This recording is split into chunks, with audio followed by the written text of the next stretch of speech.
And we should be live. Potentially. I can't see anything saying that I'm live. Am I live? Yes, I am. Hello, everybody. Happy Tuesday. Yes, it is Tuesday. Happy Tuesday, everybody. Fallout TV show is out in like... Sorry, I have a sweet in my mouth. Fallout TV show is out when, the 11th? Am I right? So I want to make a video on Fallout 76. And this is going to be my first time, or not, this is my first time going back to the game. Since launch, I played it at launch. Had a bit of fun doing a couple of missions with my cousins and haven't played it since. Since then, there's been expeditions, there's been balances to the loot, there's been loads of different changes. You can respec on the go. There's NPCs, there's an actual storyline that isn't just delivered through audio logs. So there's loads going on. And I'm actually having a lot of fun playing it. I played it for about, say, between 10 and 15 hours, give or take. And I'm actually having a lot of fun. Now, apologies, let me get rid of these sweets. I don't want to hear you I don't want you to hear me chomping because I'm I hate when people eat with their mouth open. I hate that. So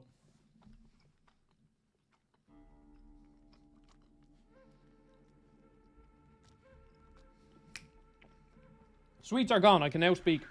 Yes.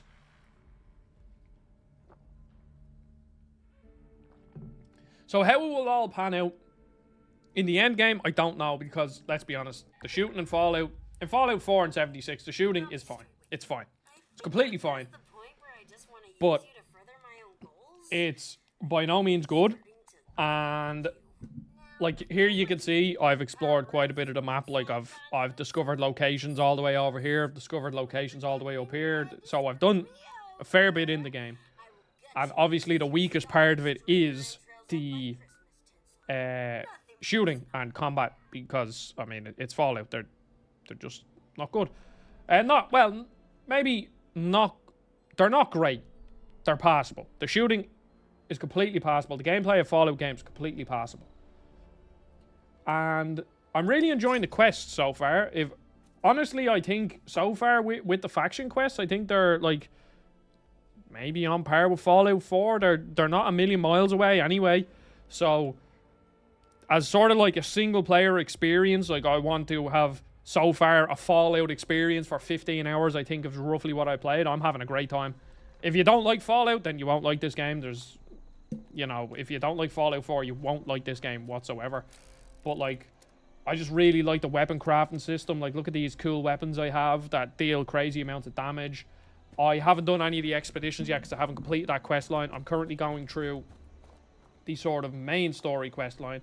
And one thing I have to point out about this game is that a lot of live service games, when you get into them years after they've been released, there's like a very steep learning curve to getting into it.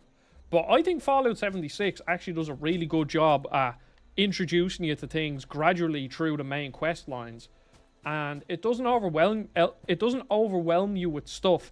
I mean, it overwhelms you in the sense that every open world game does, every Bethesda game does, where you're let out of the vault, or you're let out and you're given that moment, and then you're like, oh crap, what am I supposed to do now? Where do I go?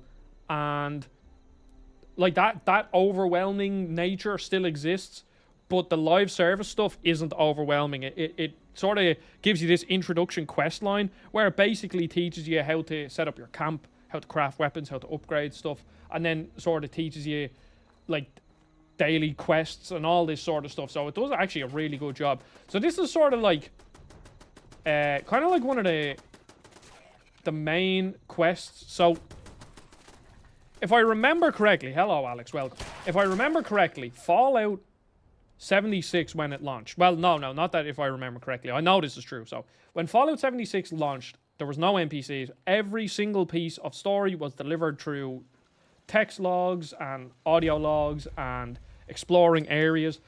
And the thing is in Fallout and Elder Scrolls, any Bethesda game, one of the greatest aspects of it is the environmental storytelling. It's when you randomly come across this factory and you go in and you're talking, you're like discovering the history of the factory and what's going on here, and you know, what did they do pre-war and now what is it now after it. But they were great set dressings to the main story where you had all the NPCs and the dialogue choices and all that going on. But Fallout 76, in its original form, only had that sort of storytelling. It didn't have any NPCs properly delivering your story. But now with the Wastelanders update, that came out in like 2021 or 22 or something like that. It's years old. There's NPCs, as you can see, like here's the Overseer. And this game is now set, I think, like a year after you technically leave the vault. So the sort of figuring out where the Overseer quest is, you can still do it, you can still find the logs, but it's a side quest, it's not a main quest. You actually go meet the Overseer. So now it's actually in a really good spot where I've gotten a load of quests with some interesting characters and it just feels like I'm playing a Fallout game. And then I also get the cool moments where there's like a cool side quest I got, and I remember this from playing it years ago, was where you go to this water park and basically you're finding audio logs from the water park before the bombs dropped.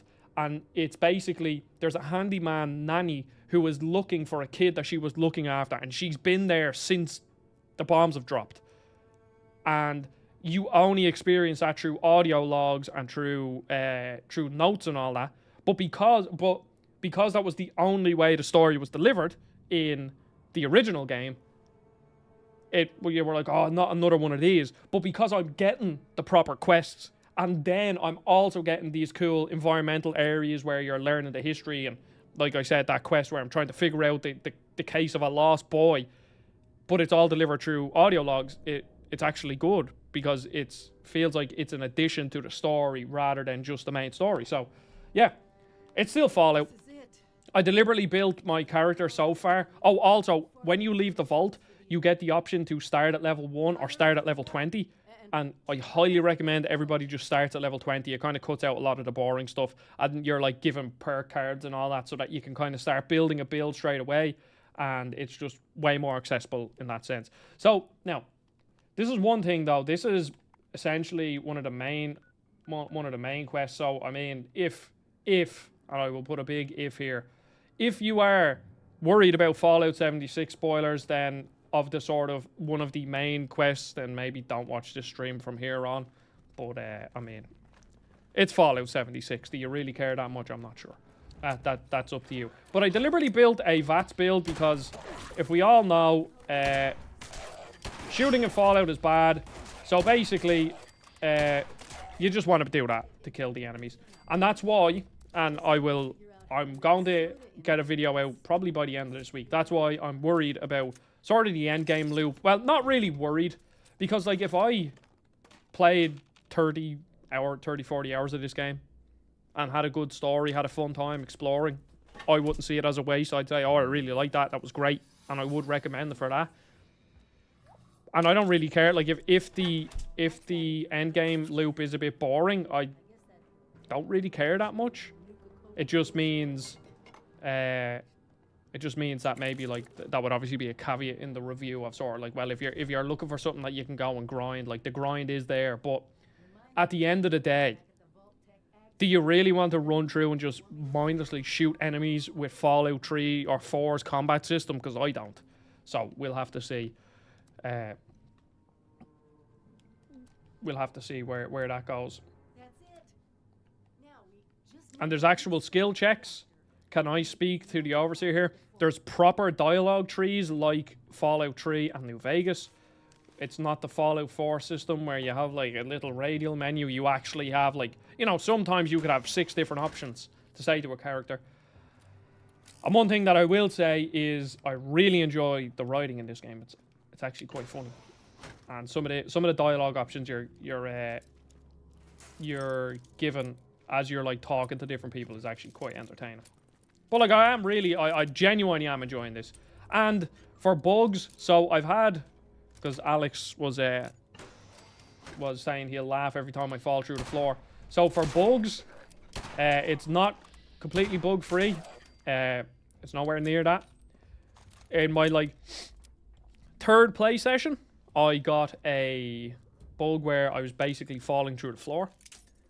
It started when buildings didn't render, and then they all started to pop in really quickly, and then I fell through a floor randomly. That was, I just restarted the game. earlier today, I've had to restart the game twice today while I was playing it. I think I played it for about 4 hours today. And that's the thing, is like, I just went onto the subreddit to see what the sort of state of the bugs are. And people were like, oh, there was one very specific thing about the PlayStation version, where apparently this is the most unstable. The game does run at a solid 60 FPS on the PlayStation 5 though. It doesn't have a native version, it just runs at an unlocked frame rate, so it like almost always stays at 60, which is great. But apparently the PlayStation version is the least stable of them all. It's on PS Plus as well, so you don't have to buy it. How's it going, Fo? And welcome, Jake. Yes. The streams, I'm still aiming for 2 or 3 streams a week. It's just, they'll be at the same time. They'll be at 5:30 my time, so like, 25 minutes ago or whatever. But the days are random just because, you never... it was going good for 1 week, but then I realized... that, there's embargoes and stuff, and sometimes it's just... I just don't have the time on a day to be able to stream. So being able to be flexible with the day, but not the time, is way better. I'm playing this on the PlayStation 5 because it's free on PS Plus. And these are like, look, feedback forms. Greetings, soda artist. It is I, Lewis, the #1 Nuka-Cola aficionado in the world, aside from perhaps Mr. Bradburton himself. Regarding Formula N, blah, blah, blah, I found it to be an incredibly lackluster attempt at altering what is already perfected, or what is already a perfected original formula. Back to the drawing board. So yeah, I'm exploring the Nuka-Cola factory. And, yeah, this is, Fo, it actually, I was saying, it runs at like a almost 100% 60 FPS on the PlayStation 5, so... And it's free on PS Plus, as I said, so that's obviously a massive thing. So far, I haven't noticed any issues with like the game trying to push you into getting Fallout first, which is obviously really good. I think the main draw of Fallout first, from what I've seen, is that your stash can hold like £1,200, and I think I'm currently at like £800 in my stash. And that just means I have to do a bit of rejigging. Like, I'd say one of my main criticisms so far... Oh, shit. A Wendigo. Oh, I haven't seen one of these. Good job. I have my VATs. One of my main criticisms of this game is that you're spending a lot of time in your menus, and I think it's way worse than it was in Fallout 4. So if that sort of thing about Fallout 4 really annoyed you, then don't play this game, because you're going to spend a fair bit of time in the menus.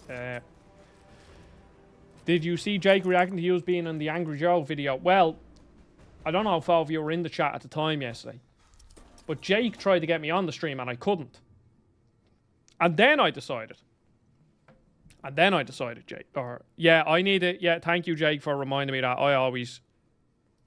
I don't know what Top Chat is. It's honestly so stupid. I don't understand it. But so then I just decided, I'll watch a bit of Jake's stream, and I literally joined the stream. Just Jake was like, "Oh, what will we say? We'll try like prank Adam or something. What will we say to him?" And then I was like, "Jake, I'm here." It was like absolutely perfect timing. I commented on the video, on the thing, on the Angry Joe video, saying my career is complete now that I've been featured on Angry Joe. I kind of wish I did it a bit earlier, because I actually would have been smart, because it probably meant that a lot of people would have seen. Eventually that comment more than likely would have been upvoted a lot, and I probably would have rose like right till the top, so then people would see it in the comments. So I probably should have done it earlier, but we live and learn. So yeah, this is a lot of the Fallout 76 loop, is like picking up shit, scrapping it, and then crafting stuff or building. I haven't really engaged with the building. I never really do in games like this, like almost ever. Like when I used to play Minecraft a lot with my cousin, and he loves building. So he would build all the houses and I just go collect. Do you see other people? Yes, Jake. Look, I'll show you. So, like, here's another person's base. And there's another person. And let me see. There's another person. And there's another person. There's another person's base. Another person over here. Another person. Another person. So there's loads to do. And then what this game does really cool is that there's these things. Look. So there's these teams that you can join.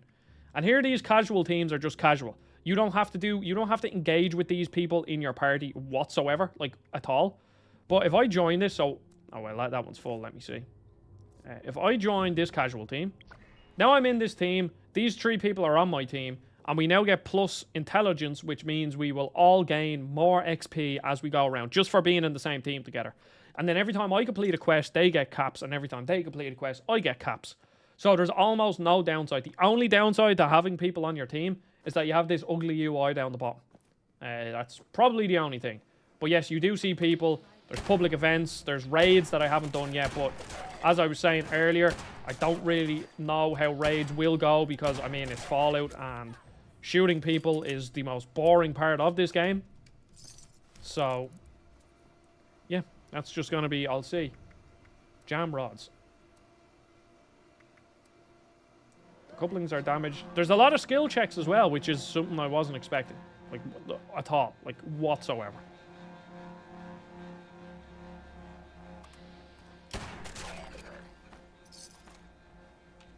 And one thing that I've noticed is and I've seen this on a lot of comments, because I've been like, you know, browsing the subreddit and all that, kind of figuring out, you know, what's the best method to do this and blah, blah, blah. And one thing I've noticed is that the Fallout 76 community is, like, super, super nice. The amount of times, like, people just randomly walk over to me and just, like, trade me random items, or, like, you're doing a public event and no one's like, there's these people that are just way higher level than me. They're like look at that guy on my team, he's level 440, and like, he'd just come in and just help us with some, like, random public event and just destroy everybody, and they're just so nice. It's great. I love the building of Fallout 4, not going to lie. Yeah, it's it's built in on the same like the same groundwork that Fallout 4 laid out. So yeah, you can. So far, I haven't had to engage with the building too much, but like, I've seen, I'll go to some of the cool bases I've seen, and like, when you go into people's bases, they'll have all, like, you know, like, their water distiller and their automatic cooker and stuff, and they'll just let you just take their stuff, and it's great.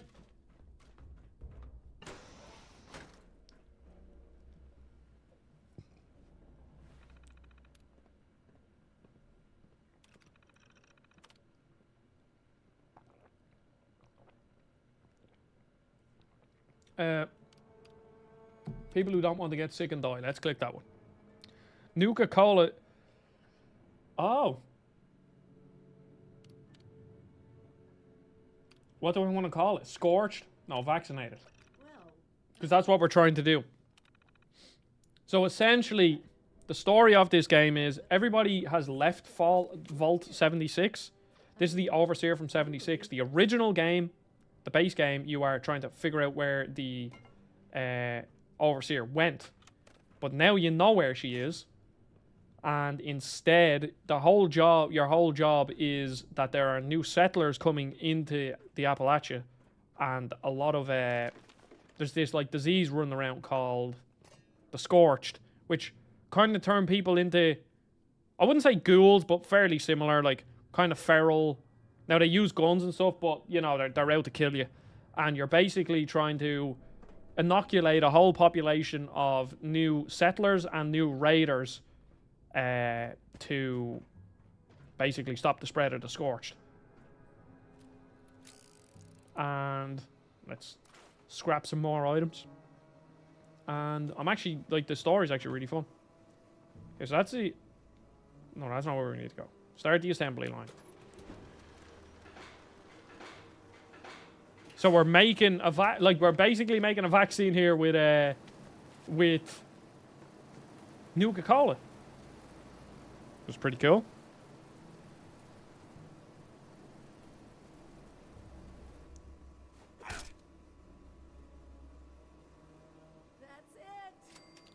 So I've already helped the two factions. So there's like quest lines to essentially like get the factions on your side and almost prove to them that you are like that this is an actual thing that they have to worry about. And again, there's like skill checks. So like my intelligence is really high. So I could like use my science brain to like to tell them, oh look, no, this is a serious problem. Like you have to sort this out or shit's gonna go down basically. And this is only the Wastelander stuff. So then there's like Atlantic City. There's a Nuka-Cola one as well. There's like a couple of other. They literally just dropped a whole new content update like 4 days ago or something. Okay, so like a lot of this is like eventually, like exploring the world is really cool because you come across like really interesting locations.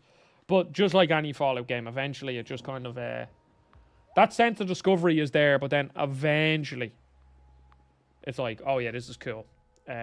You know, oh no, sorry, I read that as eventually you're sort of like, okay, it's just time to fast travel everywhere, I guess.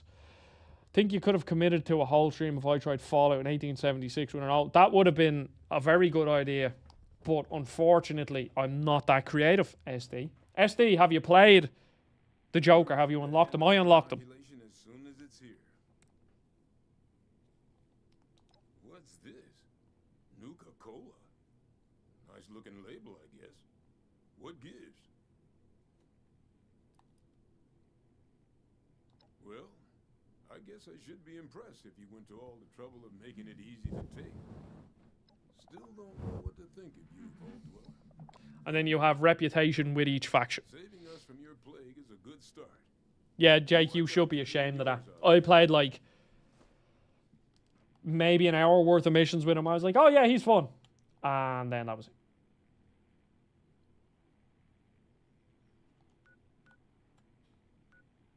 And then like it's really cool. Like when you like, here's the settlers. This is the settlers' place, and up here is the raiders' place. And then you also have side quests within the factions. Yeah, the map is very strange. It's almost like, look, it's almost like a theme park map, but I actually really like. Oh, look, here's a big public event. Let's go do it. So, and this is another thing. It's very frictionless, which I think I like. And we're going to join this big public event. So again, like it's obviously, it is a live service game. So there's always going to be this sort of constant grinding and extra missions. I haven't needed to grind anything. Like I've literally, I have only. What you see, it is but their true form. The darkness that surrounds them is the influence of the pretenders, the false ones. Okay, what is this? Do not hesitate. Relieve them of this burden of servitude. Their lives are already forfeit. Yeah, but essentially what I was about to say was I have treated this almost exclusively as I want to play this like a single player game, and it has worked out perfectly. Obviously, you still have this sort of stuff where you're, you know, doing public events and all that, but wait, what the how did he do that? Bridge Pyre. Okay, well that's a church. So then the Bridge Pyre would. Man or beast, these twisted shadows all serve the will of the false ones. Okay, I have to figure out what's going on here.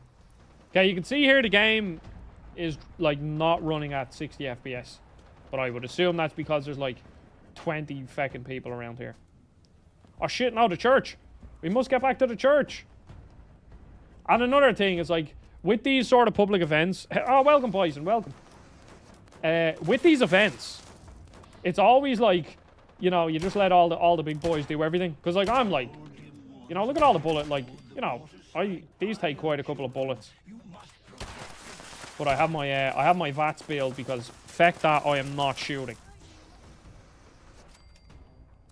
But look, this is something that they do that's really cool, and I really like this. Is that when you hover over an enemy, you can press square and then it shows you all the nearby corpses. So you don't have to, like, you know, go around and get every single person individually. Bison, have you ever played Fallout 76? Who has actually played? Who? Yeah. Well, there's a question for everybody. Who has actually played Fallout 76? Did you hear the story of 76 that Bethesda gave some small team they own Fallout 4 source code and was told? Yeah, it was made by a team in Austin, I believe, and then they basically were like, oh shit, this game sucks balls, so we're going to get Todd Howard, who is probably one of the biggest, like, to be honest, he's one of my favorite, like, personalities in the gaming industry. I think he's really interesting. If you ever listen to him on podcasts with, like, he did one with Lex Friedman, he did one with, or he did a couple with Ryan McCaffrey on IGN, and I actually think he's definitely one of my favorite sort of personalities in the industry. I also just really like his games, even though his games do have a lot of problems. But then they just basically turfed out or shoved Todd Howard onto stage and told everyone that the game is great and kind of pawned it off that the main team made it, and they didn't, which is a shame. Never played Fallout. Oh, my great compulsive shame is not only getting the Joker to max 11, but getting, yeah. I did actually like the new gear. I built this, from what I played, I was starting to build this big, like, glass cannon build. I think it's the tier 2 gear. And it was like I was literally like one shot and dead, but I was absolutely destroying everybody. Because it was like, for every damage of fear or something or everything of fear I put on the enemies, I dealt like 5% more damage, but also took 5% more damage or something like that. Never played Fallout period, love Skyrim, but never made the jump to Fallout. I actually don't, I really couldn't tell you which I prefer, like Elder Scrolls or Fallout. Perform merriment.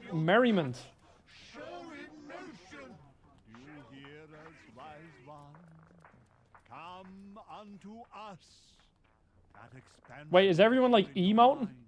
That growing sense of wisdom and foresight. What is this? This is actually pretty cool. Wait, do I have to just do like do an emote? Okay, there, we did all the emotes. I've never played Fallout either. Fallout. Oh, why is what the I do not have a clue what's going on here. I don't have a clue. What the hell is this crap?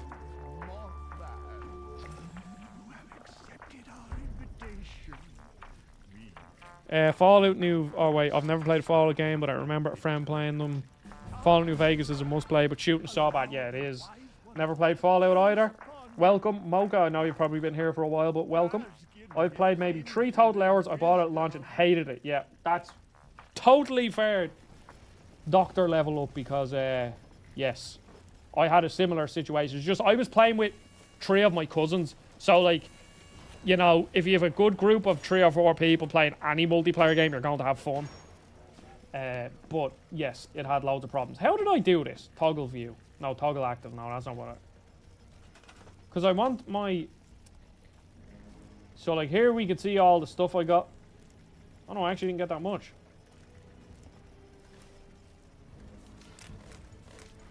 Oh, I'm getting, like... Oh, cool. I just got, like, Mothman shit.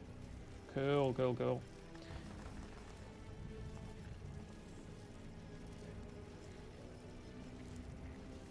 At best, I've played a tiny bit of Skyrim VR, and it's because I like to stand playing VR games. No, but Skyrim VR, oh, why is Skyrim VR not on PSVR 2?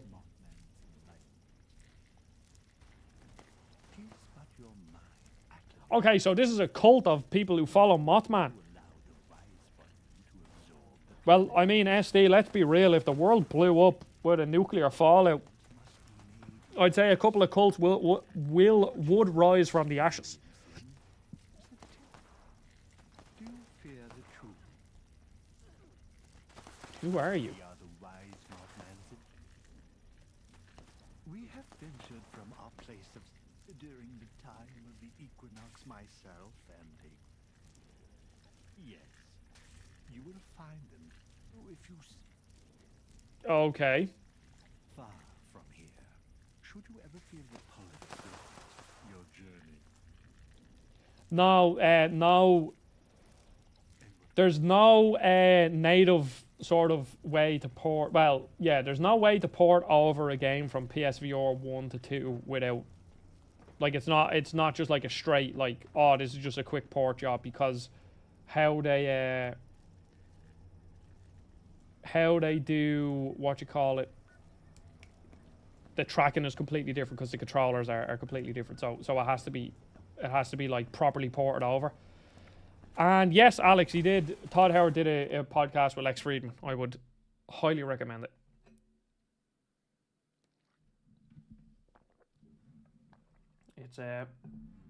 It's a very good listen, because I know Lex Friedman. I haven't really listened to much Lex Friedman, like maybe like 5 or 6 episodes, but I'm pretty sure he's a fairly big gamer.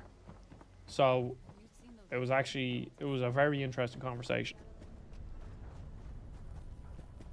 Yeah, and I would also recommend his interviews with Ryan McCaffrey on IGN. He's done a couple over the years. I don't know how, like, Ryan McCaffrey has like he must just like him or something, I don't know. But and then there's also some really good making of documentaries for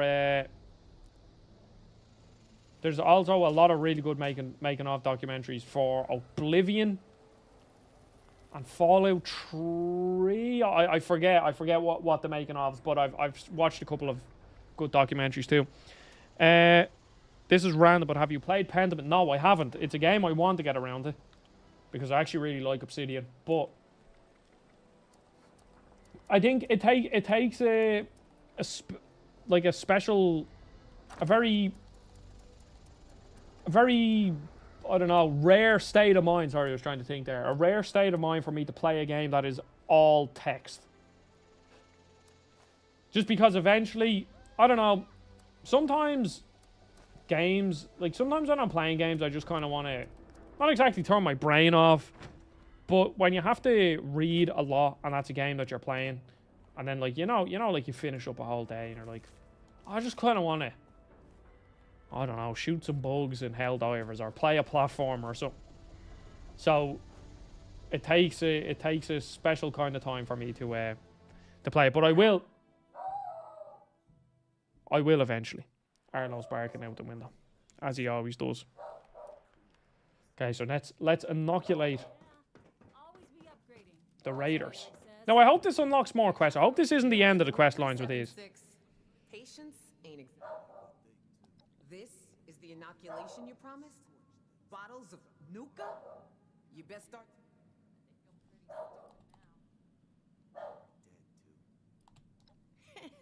Ain't that a line? I'll make sure it gets distributed. Woohoo! Irie hooked me up with some pretty sweet mods. Time to win that bet against Surge. Okay, this should be hopefully the end of the fast traveling for now, and then we can actually go do some other quests. Yes, I do have to be in the right mood. I started a few days ago and absolutely love it, but totally agree. I can only play for a few hours and then switch to a more smooth. Yeah, exactly. Yeah, smooth brain activity is exactly what I'm thinking of, because, like, even when I was playing Yakuza Kiwami 1, I was having a lot of fun with it. Well, during the story moments anyway, not exactly the combat, but like I was engrossed in it until I, got to a boss fight and I was like, oh, this is why I don't like this game. But there were so many times when I was like, oh, I'd love to play Yakuza, but there's no English voice acting, so I have to read everything. And my head just isn't there right now. Like, I went to a gaming market over here. First time I've ever been to one. And it kind of reignited my passion for collecting games. Because I've gone through like stints of kind of being a retro collector, but I usually always end up just falling off. But now I'm, that kind of brought me back up to speed. I bought 2 3DS games. I bought Rayman 3D because I really want to play Rayman again. I haven't played it in years. And then I bought Tales of the Abyss, the Tales of game that's on the 3DS that I never even knew existed. So, thank you. Now that one crisis is over, it's time we start. A few other people from 76 made the trek into the mountains to find this treasure we keep hearing about. It's a vault Vault 79. Oh, baby. Sealed tight with no obvious way in.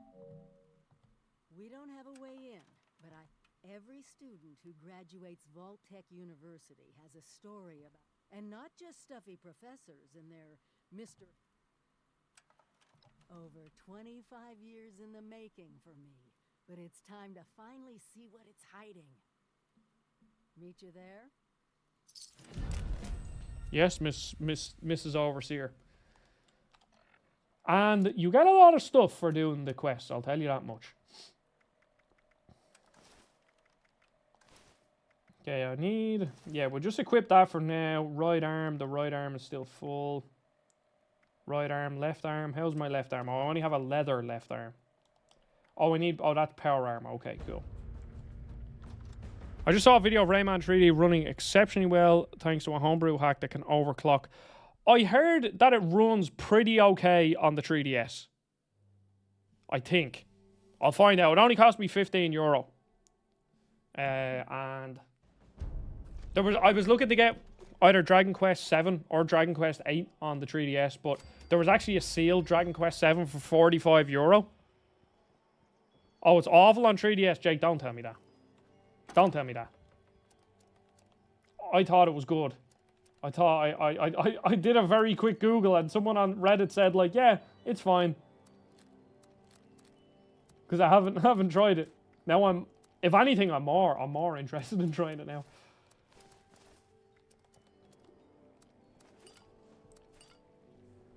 Okay, it's time to do the not exactly fun part of this game where you are essentially just adding crap back into your inventory. Oh no. Well. Can I just point out that as a man who grew up in Europe, I'm used to old games running at 17 FPS. Because that's what that's what all the old N64 games used to run at in Europe. We got absolutely shafted over here on that sort of stuff. Enter Vault-Tec University. Okay. Let's go to Vault-Tec University. So, I actually have a...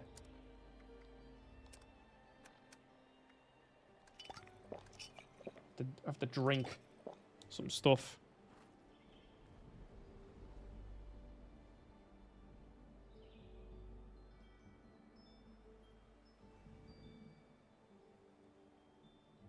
And the most annoying thing... Who's that? Oh, let me talk to Davenport. And this is really cool. Like, you randomly, like... It's just like, oh yeah, talk to this NPC because... he has a quest for you or something. But... The most annoying thing about playing this game on stream is that you can't have the radio going because I would assume all the songs are copywritten, which is... Copyrighted? Written? I assume it's copywritten. Oh. Are we getting our first crash on stream? I think we might. Rayman 3D 3DS.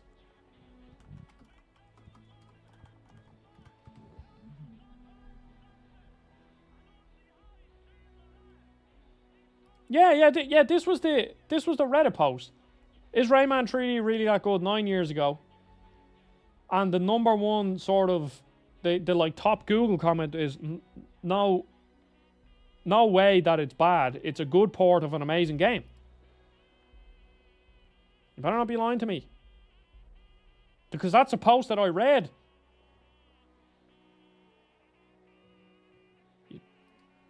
Okay, yeah, no, the game has crashed. Oh, I also can't get it. I think I'm going to have to do a fucking hard reset. What is this shy? Yeah, let's see Nintendo Life.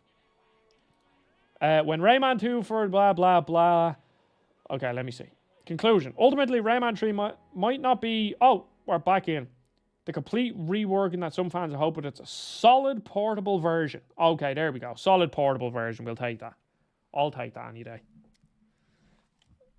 Okay, where's my friend? Davenport.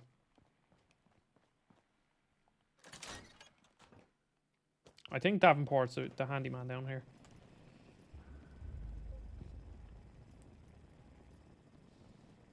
And again, sometimes like, you know, this is a Bethesda game, so like,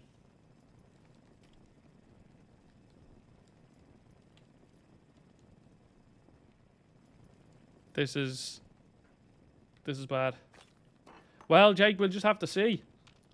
As a game explainer, Nintendo Life should be my arch rival.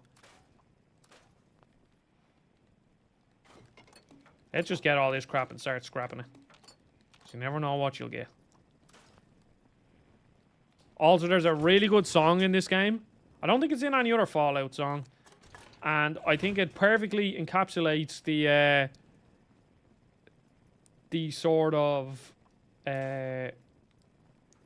humor of a Fallout game. And it's kind of this almost gospel-y song. And it just goes, praise the Lord and pass the ammunition. Praise the Lord and pass the ammunition. And that's just like, get a person who lives outside of the States to write a song about America. And that's what somebody would have come up with. And I assume it's a real song. I assume that they didn't write praise the Lord and pass the... Oh, yeah. Completely real song. American patriotic song by Frank Loesser. The song was a response to the attack on Pearl Harbor that marked the United States' involvement in World War II. So there you go. I know, Jake. I don't know how people get their balls doing that, because it's weird, because I think Nintendo Life pushed Square and they have an Xbox One as well. They're all owned by the same people. And I don't think their Xbox brand has Xbox in the name. And like, if I was a person and I was making websites based around other companies, the one company I would never put in my name would be Nintendo. And they did it. I mean, it's ballsy. And I guess nothing's gotten done about it. And that website's been around for years, so. Praise the Lord and pass the ammunition. Because that's the best thing, like, that is the thing about Fallout. When you are in the world of Fallout and you're just listening to that music and you're taking in the ambient sounds, that's another thing. Just walking around, just listening to this, I don't know, I like it. Very calming. But I don't think there's a world like Fallout in games, and it's just so unique. And I think that's potentially, I don't know, I think I prefer the Elder Scrolls over Fallout, I think. Like, going to my head right now, I'd probably say I prefer the Elder Scrolls. But the one thing that could potentially sway me is just the world of Fallout.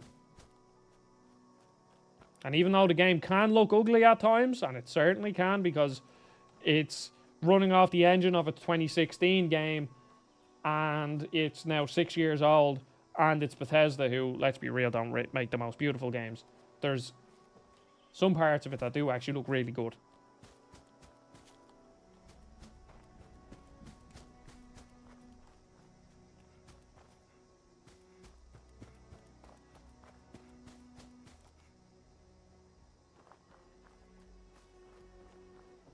Okay, I believe I've already explored this place for a quest.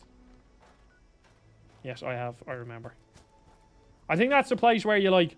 There's one really cool area or like building you go into, and you basically need to unlock the top level access thing. And how you do it, you have to find the answers to an exam to pass it, to print off like an executive key card and all that. And that was really fun.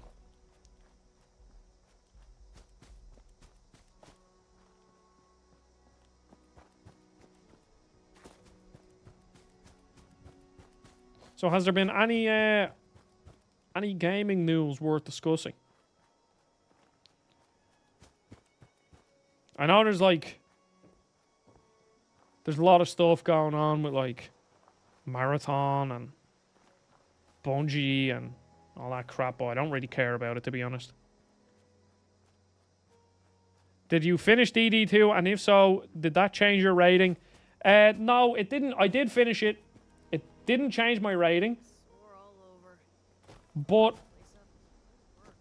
I still stand by. I still think the game is like a solid 8 out of 10. But I don't think it's any higher than that. I think the main thing is that eventually you just get into this into this loop of walking the exact same roads, fighting the exact same enemies, and there's just not enough variation to make it to change it up. And I've heard that Dragon's Dogma, like the first one, has that same issue where like the second half of the game is way weaker than the first, which I think is true for Dragon's Dogma 2. The second area is nowhere near as good as the first one, and the second half of the map, should I say. And then, yeah, I don't know, like fighting the same pack of goblins, and there's no difference in the combat. I don't know how.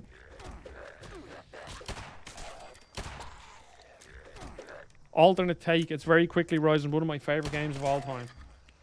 How far are you in, Jake? Because I'd be interested to see if that changes. Yeah, see, I was changing vocations. Like, I max ranked the sword and shield. That's the fighter. I max ranked the warrior. I almost max ranked the archer. And I max ranked the what's it called? The mystical spear hand or whatever. So, like, I was constantly changing, but, like, again, they work to change up the combat a small bit, but eventually, once you've like got a mystic spear hand to level 5, it's like, okay, I'll figure out how to fight the enemies with this. Aha! What is my pawn? Is my pawn a... Oh, you're using Arlo. Yeah, that's exactly what I was doing, Jake. I put off finishing it, and I did a lot of side stuff. I found a couple of really cool areas, like really cool endgame areas that I loved. But still, just getting to that, I don't know. Here in Appalachia. Truly, nothing is as valuable as a... Well said indeed. It's so good to meet a fellow devotee of the humanity. Yeah, he was. I kept changing him between a sorcerer and a mage. But then I found a really good mage pawn that was good at, like, really good at healing and all that. To the hallowed halls of Vault-Tec University, searching for knowledge, foraging for supplies, or perhaps some secret mission you can't... Here's a secret mission that we can't talk about.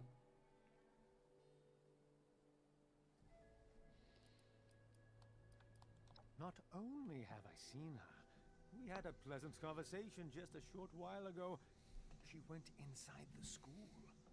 I do hope she's safe.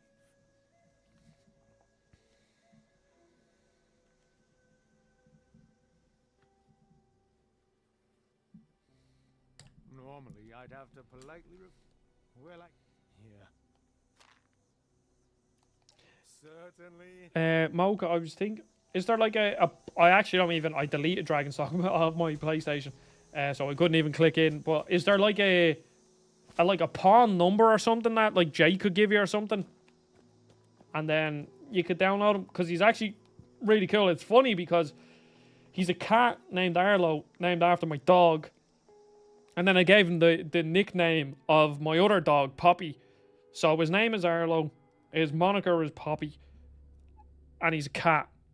So, yeah. And finally now they're coming out with a patch to change the change so that you can have multiple save slots. As if that's I don't know, that, like, that's the thing. It's like, I don't mind when games don't hold your hands, like, or don't hold your hand. Like, I don't want the game to hold my hand a lot, but I think Dragon's Dogma might go a bit too far it's like when it's... I think when the director came out and said, oh, the reason why people are complaining about no fast travel in your games because your game is boring. And I don't think Dragon's Dogma is a boring game. But in the end, with no fast travel, it can get quite tedious. So I think, for me personally, I think he was a bit wrong in saying that.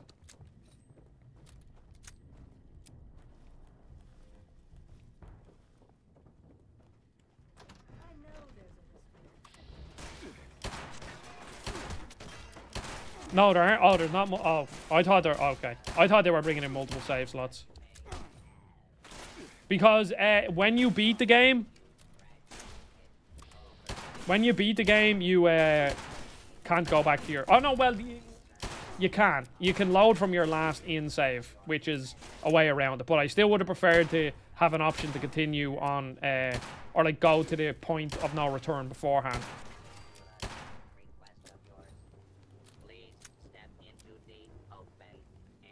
Oh yeah, well that's one thing. That's one thing that's really good about Fallout is a lot of the enemies are extremely unique, and well, I think the whole world is just unique. I mean, I've always sort of loved swing music, like you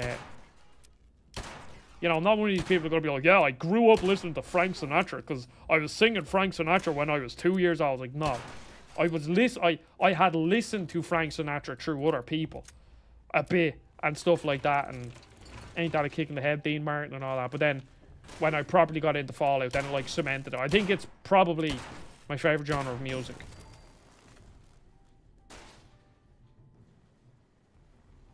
Doing random Switch multiplayer games. Jake. Let me see. Random Switch multiplayer games. I can't think of any Switch multiplayer games outside of Mario Kart 8 and Splatoon. So you prefer a more Princess Peach Showtime approach to difficulty? Is that what I'm hearing, Adam Bison? No. I actually haven't played that game. I haven't even played the demo. I haven't played Stellar Blade's demo either. But I really want to play that. Because I was afraid that Stellar Blade was... Like, to be honest, I think Stellar Blade looked a bit janky in the presentations and stuff, but apparently it's not janky at all, so I'll have to see with that demo. But yeah, I'm pretty excited for it, actually. It's gonna be something new. Okay, well, let's talk to the Professor Bot. Now, where the fuck am I going? I can never open up the safes. To get to that level, wait, can I... Oh, I can level up twice. Okay, now what is...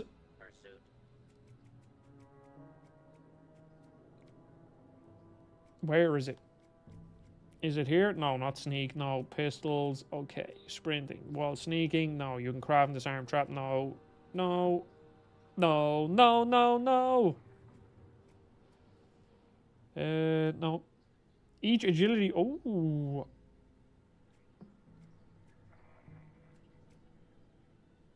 No, we don't want that. What about luck?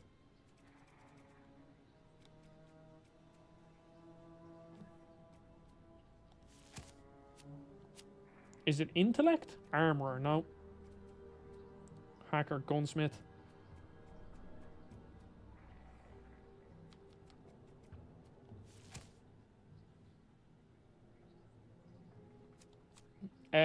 Did you see Dave the Diver and Tales of Kinzaru's are coming to PlayStation? I did, Jake, and that's actually just brilliant. I mean, I know I always talk shit about Game Pass, but that's why PS Plus is better than Game Pass.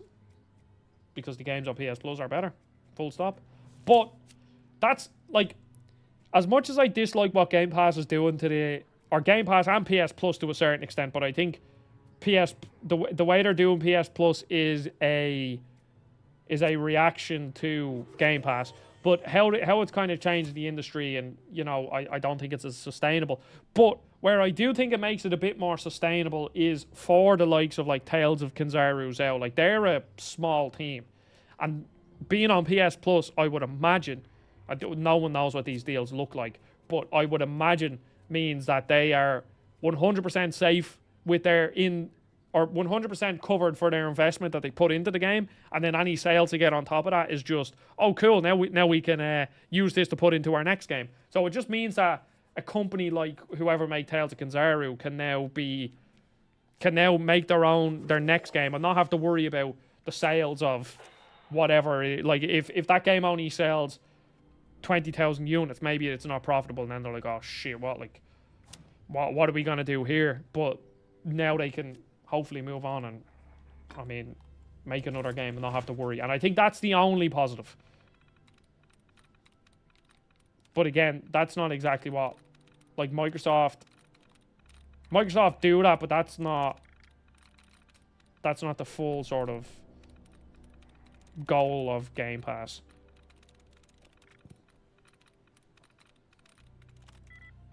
Okay, so passed. Not you. It's that. Oh, I'm so good. Pokemon Unite is a good show. Is that game still extremely pay to win? Because I actually really enjoyed that game, and then I played it when it came out, and then after 2 weeks or something I gave up because I was like, oh, this is just pay to win. Which is a shame. And that's what I'm afraid. Do NetEase publish that game? Because that's what I'd be afraid with Marvel Rivals, that would have become something similar. The Overseer mentioned there would be more. Yeah, but it was, I think the reason why it was a problem at the start, if I can remember, because I can't really remember, I think it was pay to experience, but the characters that it was, no, it was pay to win, because don't you have like little trinkets you can equip, and then with the in-game currency you could level them trinkets up, so then it was essentially like a fully leveled up, say, Pikachu deals 5% more damage than a non-leveled up Pikachu. That was the thing I'm thinking about, wasn't it? If they fixed that, then fair enough. I'd actually be interested in playing it again. Who goes where in this university? Nah, former students. I might be the only. Oh, okay, all right, that's good. No. Because like on the surface, you're thinking, oh, with like a 5% increase in damage doesn't mean anything. But when you're trying to climb the ranks and then you're, yeah, but Bison, I don't track that. Everyone, when it comes to multiplayer games, everybody needs to be on a level playing field. It's like you don't see like the best esports shooters or competitive games. There's no competitive advantage outside of skill. Like if you're playing Overwatch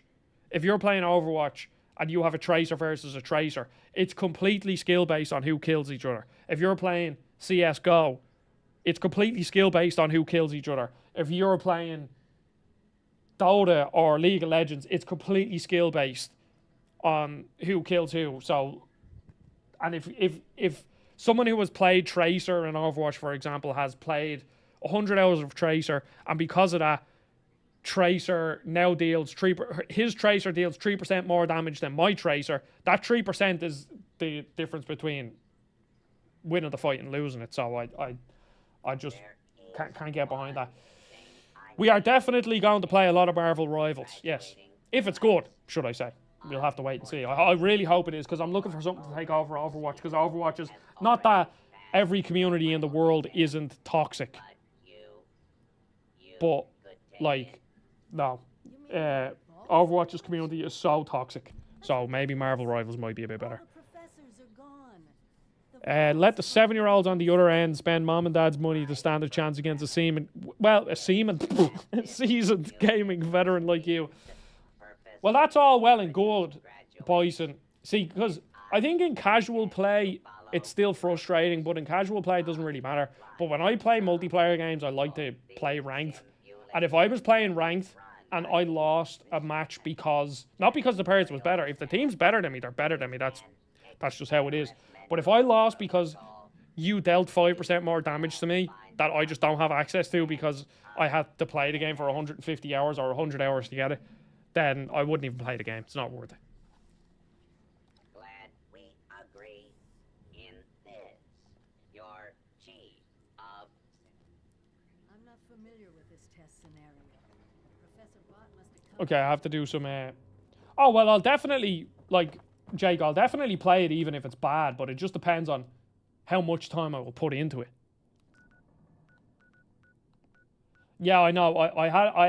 I usually have a feeling, Fo, that you are almost always not serious with what you say.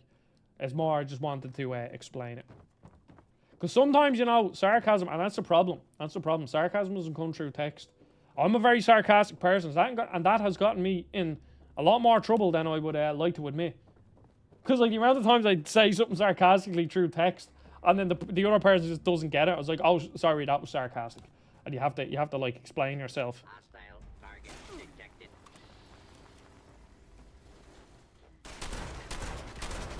Praise the Lord and pass the ammunition.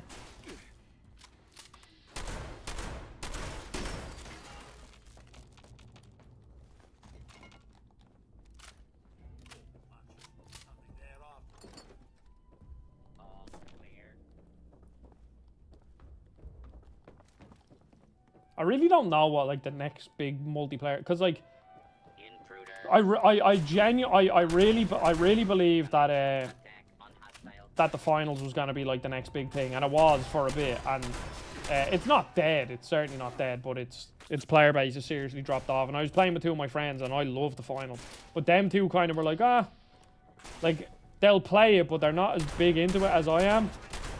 So I really don't know what the next sort of big multiplayer game will be. And then I don't know what the next multiplayer game that will hook me the same way Rocket League has. And I wonder if there actually ever will be. Like, full stop.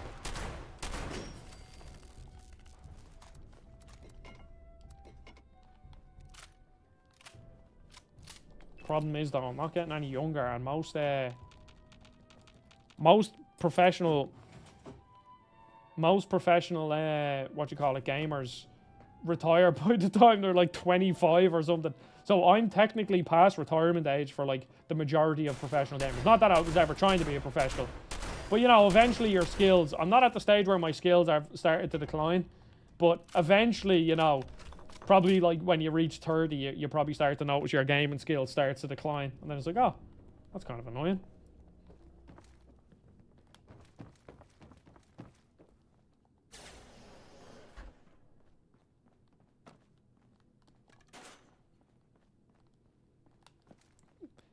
My next big multiplayer game is probably DCUO.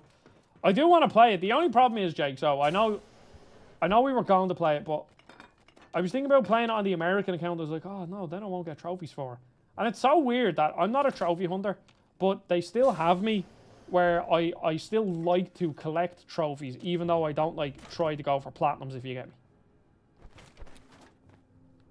Plus, I'm currently playing Fallout 76. But I will probably be done with this game within like the next week, I would imagine, once I make the video. Because I can't imagine the end game loop is going to hook me. I think you need a subscription to get the trophies. What? What is that shit? How does that make sense? Oh wait. I haven't talked to the security chief.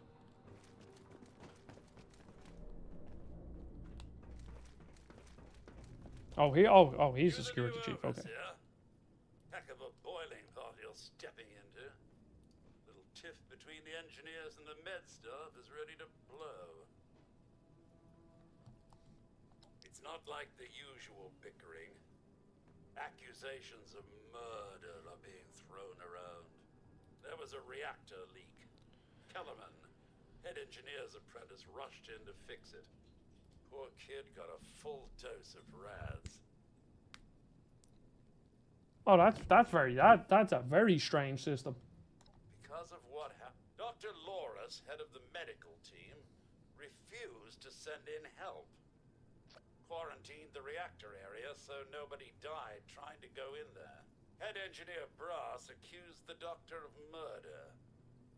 Then, a couple days later, people noticed that one of the doctor's assistants, Estella, was missing. Everyone thinks it's a revenge killing. An eye for an eye. I don't know, Overseer. There's no proof. It'll be up to you. I'll be here if... Okay, so I assume this is all a simulation. There's no real people down here. Or not a simulation, maybe it's just robots.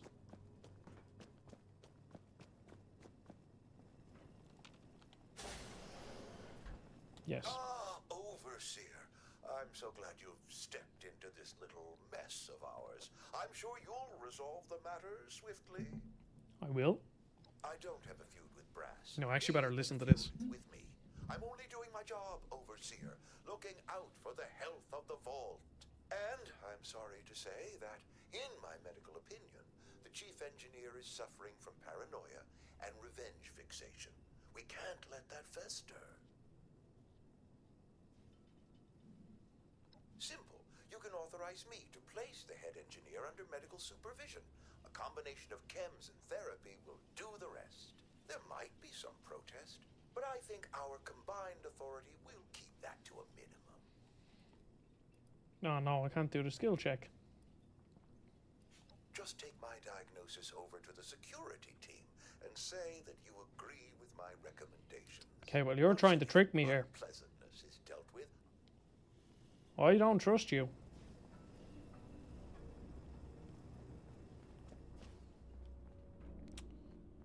Where's the head engineer?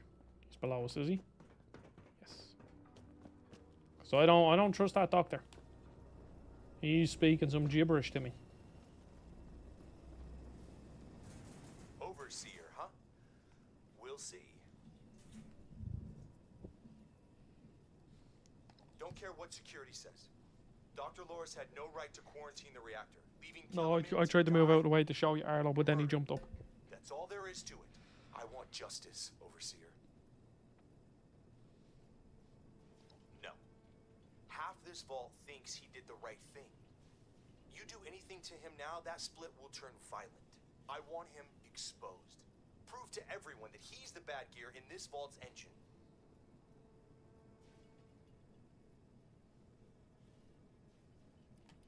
Then we're done here. Oh, you bastard, I wanted more out of you. Not yet. Said it before. Huh. Wait. There has to be more that I can find here, is there?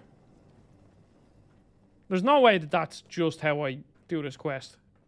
Because I've absolutely no information to go off whatsoever. I literally had 45 seconds with 45-second conversations with 2 different robots, and now I get to deliver it. Let's see. Did you have a question, Overseer?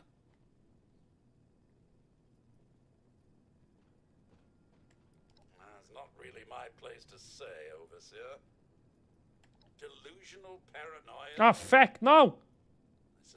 You sure you want to do this? Yeah. He did what? Oh, of course.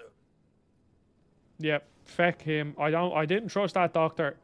Now, maybe there was something else. It did say I could pick up like a diagnosis, so maybe I just missed something, but feck him. Doesn't matter. He's getting thrown under the bus. We'll go execute him now.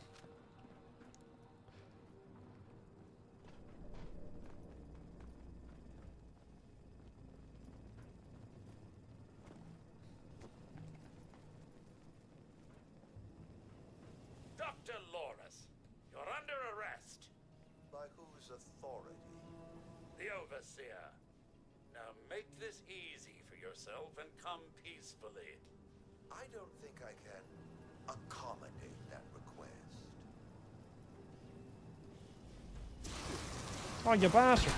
Oh, shit, they're all shooting me. Oh, no.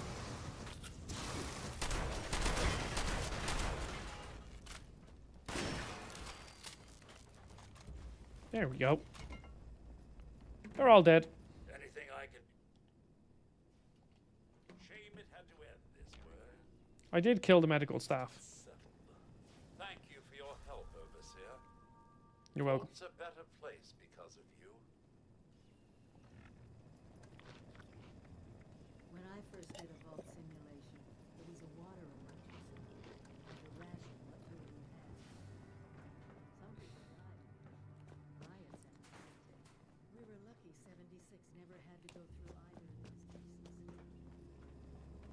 But preparing for the worst. You're talking to a bed. Oh. It wouldn't be a Bethesda game, would it? And it's so funny because when I made my video on Cyberpunk 2077, now that game was broken. It was, and I didn't enjoy it when it launched. And when I did a video on that back in the day, I basically said, like, yes, a lot of these bugs are inexcusable, but when it comes to these kind of open world games like a Fallout game, because I do think Cyberpunk is basically a Bethesda game, just a really high quality one. When it comes to them, there is a certain aspect to the bugs and how entertaining they make the game. And when shit like that happens, it's funny. And they're really memorable moments about Bethesda games, unfortunately. And even though, yeah, they're buggy and some of the games crash, when they crash, obviously that's not good. But when you have like a stupid bug like that where there's like an AI path an issue and he's like talking to a bed, they're entertaining. It appears you passed the test. Yes, I suppose. Back down in the vault simulation space. It was almost good to see. Yes, Overseer. I suppose it. Actually, afraid I don't have my old cap and gown Okay. to share with you. Let's go to the restricted wing and see what's in here.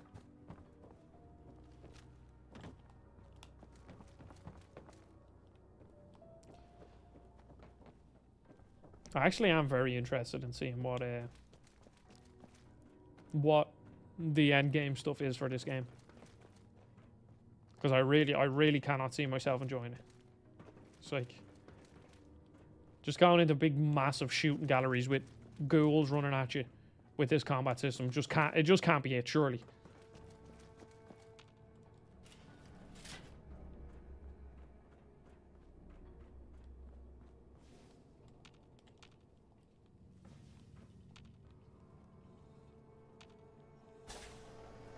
Okay, now what could be in here?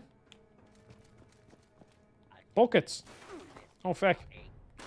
Zone. You may suffer harm up to and including death.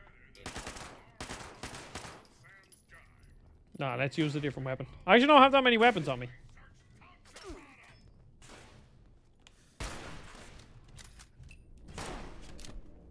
If I just shoot off all of his eyes, can he even shoot? See, I don't like fighting the robots. They're just like super spongy. And I don't know if energy weapons do anything more, like if they deal more damage to them or not. I'm not sure. Pick up all the scrap. Keep an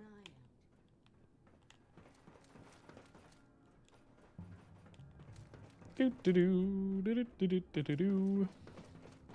I'll just do renditions of the radio while we travel. Probably still get copyright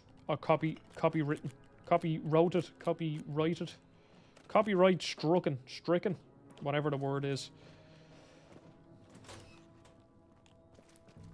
Because it's actually crazy. The copyright system on YouTube is just so weird. I don't understand it whatsoever. Not that the videos like make a load of money where it's like, oh no, I missed out on €2 or something, but like it's just so weird, the things that get demonetized and then other things that don't. And it never really tells you either. It just says like it has been demonetized, and it never says what caused it. And like you put in 3 seconds of a song that's in the background of the game, you don't even realize, and then it's like, oh no, we claim all of the revenue from this video. I was like, I don't know how that's fair, but especially if you were relying on sort of ad revenue for your main source of income, you'd be fecked. Let's watch a movie. Welcome, esteemed members of Congress and our armed services, to a very special Vault-Tec presentation.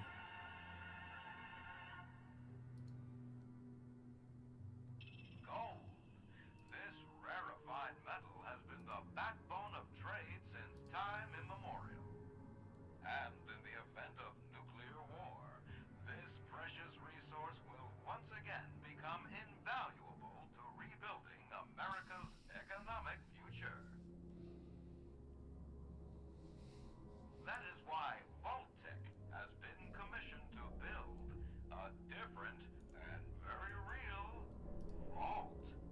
Oh, a vault. Named for the atomic number of the metal little guard, Vault 79 will be the new home for all of America's gold reserves.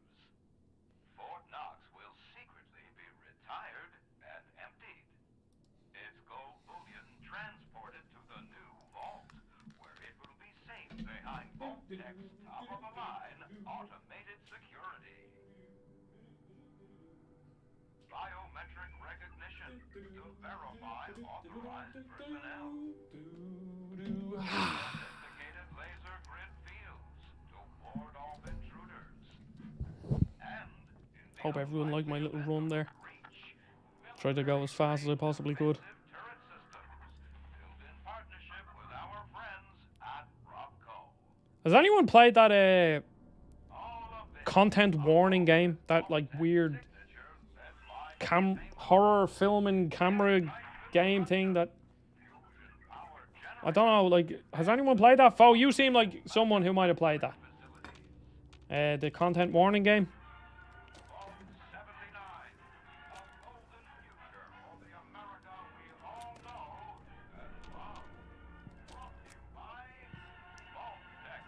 Woohoo, go Voltec. Is that out yet? I thought it was. I thought it came out like yesterday and it dropped for free. But it was only free for like 1 day. Yeah, it just seemed to come out of nowhere. Let me see. I'll check on Steam. That's what I thought it was anyway. For once, the rumor mill gets it right.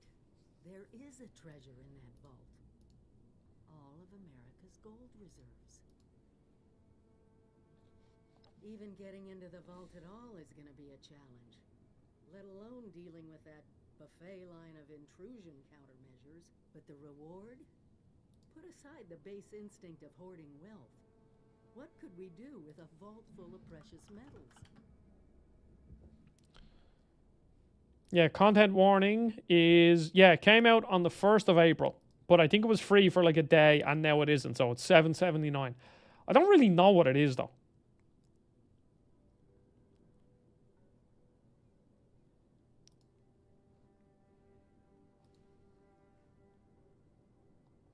Exactly.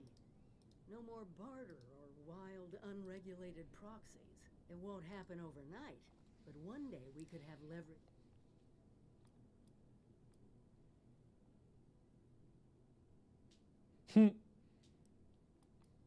We won't be able to do it alone. Fortunately, you just made contact.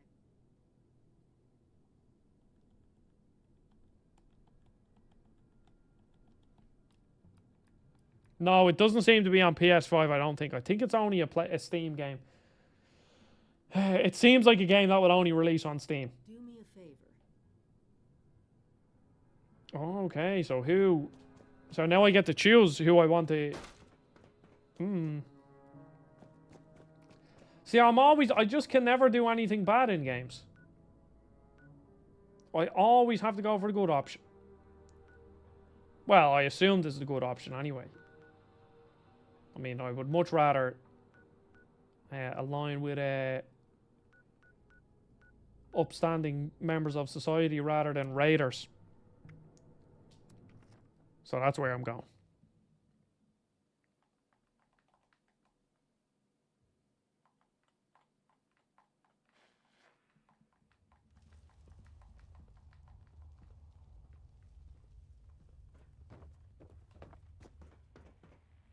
The Vault Dweller from 76.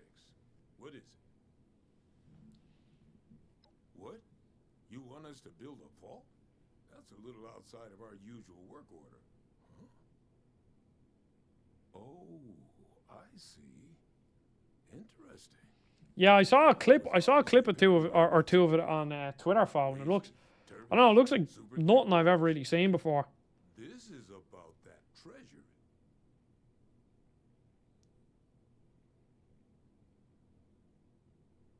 You got some grand scheme to reignite the basis of capital and all that other money talk the lobbyists on the Hill would always yammer about.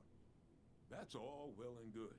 But my concern is how that gold can help us right here, right? Look, let's say I believe you. Yeah, well, I mean, we could start oh well, one thing at a time. That's, the mining conglomerate, right? I'll start talking to folks about... Cool.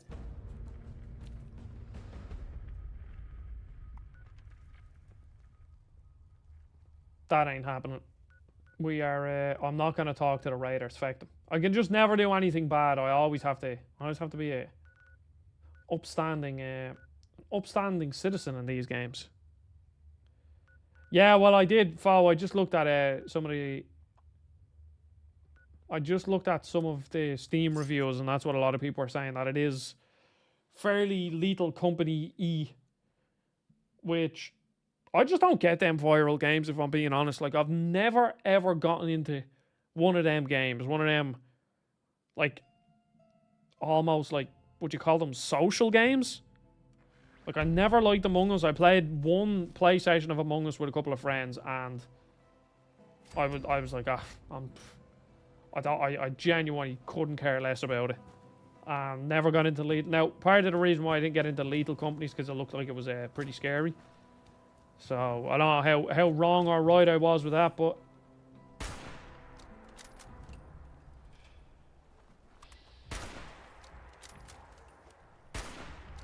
I'll eventually shoot him. I'll eventually land the shot with my VATS.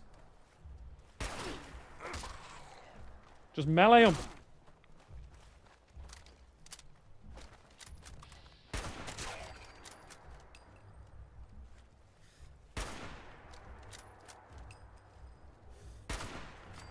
There we go. Yeah, level up quite quickly when you're in like the teams. Search horn right. Wait, this was the place I was talking about earlier on the stream where I was like, oh yeah, there was a cool place that had this quest where you became you had to like pass the exam and make an executive key card so you get in. So I should be able to just breeze through this place now.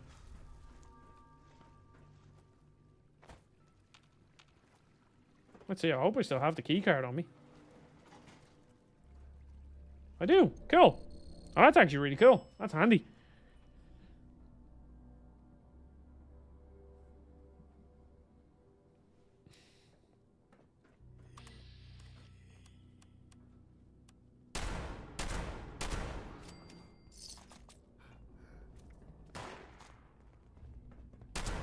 These scorts weren't here last time.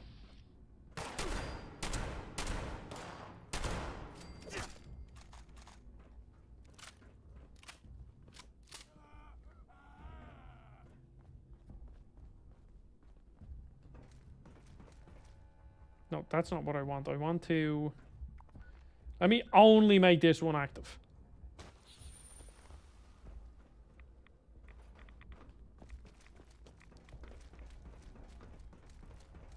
Oh, yeah, there's the weird mole people. It's like a Rise of the Underminer or something. Little old white drink of me. Okay. Whip out the L. Schneeper. Oh, missed the shot. That's good. It's the Underminer. He finally made it in. The Underminer wasn't in Incredibles 2, wasn't he, no?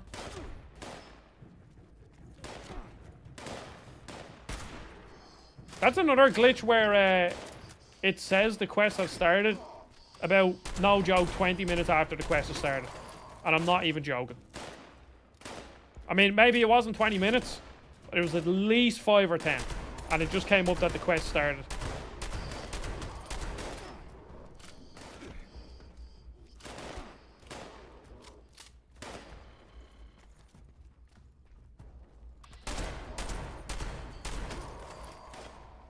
I'm telling you, just build everything towards that.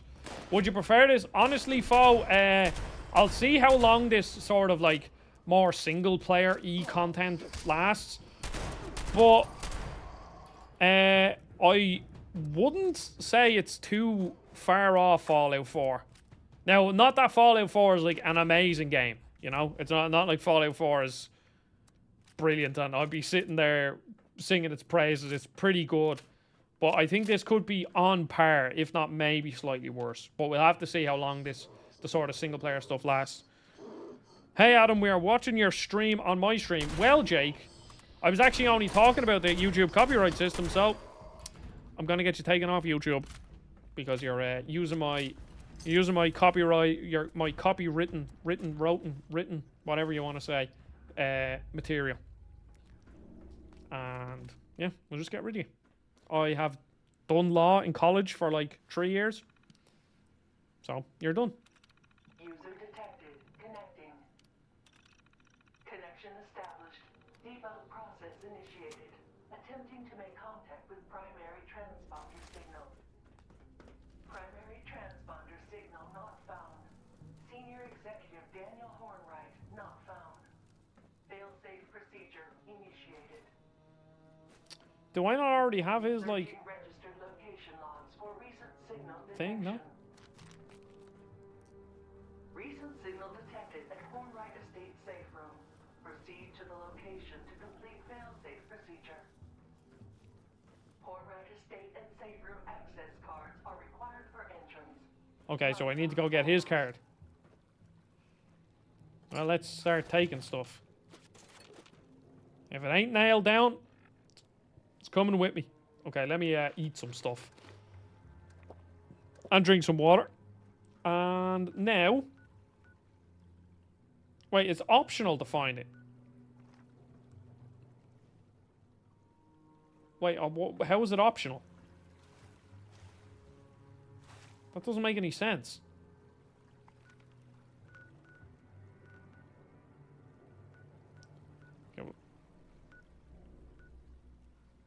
I don't understand how that quest could be optional. Oh, wait. So we need to go there. And then all the way down there.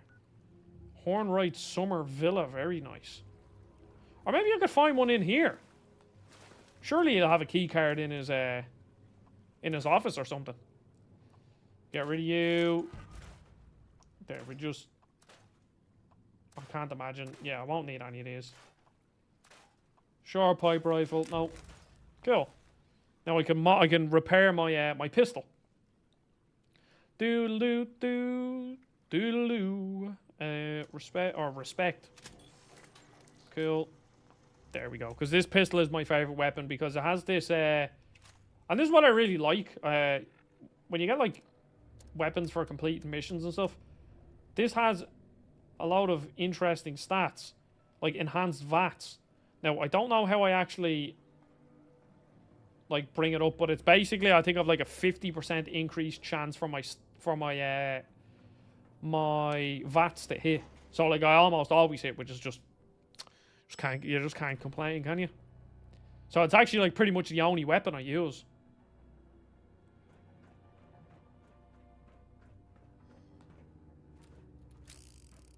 I can hear an enemy just farting around somewhere. So we have to go to the Hornwright Estate. And again, like, as you can see, like, I'm sitting here. I may as well be playing Fallout 4 here. Which is why I think I'm having a good time.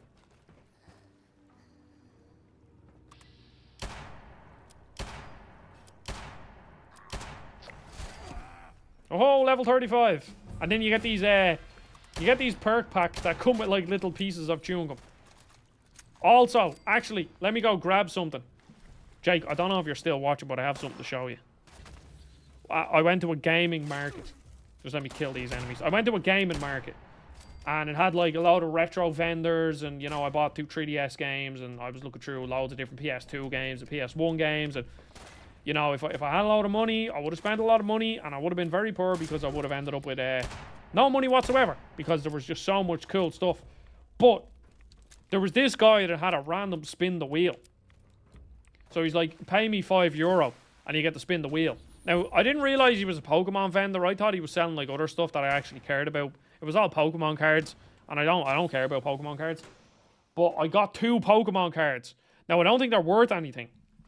But now I own 2 Pokemon cards. 2 seconds.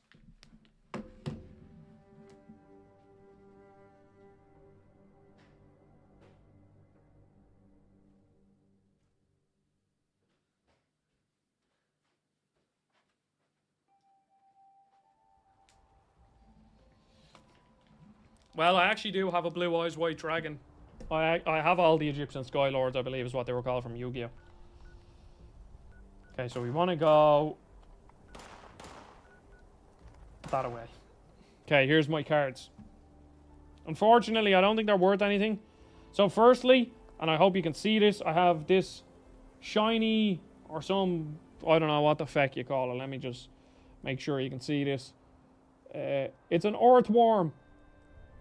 I'm trying to get it so that the light doesn't, see, because if I turn it too much, you can't see. So it's this cool shiny earthworm. Oh, Fo, I thought you were joking, trying to piss off some Pokemon fans by saying blue eyes white dragon. So we got my, oh, it even smelled. Oh, that brings me back. That brings me back. Because I did used to have Pokemon cards when I was a kid. Oh yeah. That's nice. And then this is actually really cool because this is one of the cooler Pokemons. Pokemon. Armorage. Pretty cool. I don't think I'm worth anything. But when it comes to chance and spinning wheels, I am a junkie. That's why I'm never going to get into Pokemon cards. Because if I get into Pokemon cards, I will spend all my money opening packs and I will basically be living on the streets. Because I won't have any money. So yeah, pretty cool. They're my first two Pokemon cards. Or my first two Pokemon cards since probably like 2004 or something.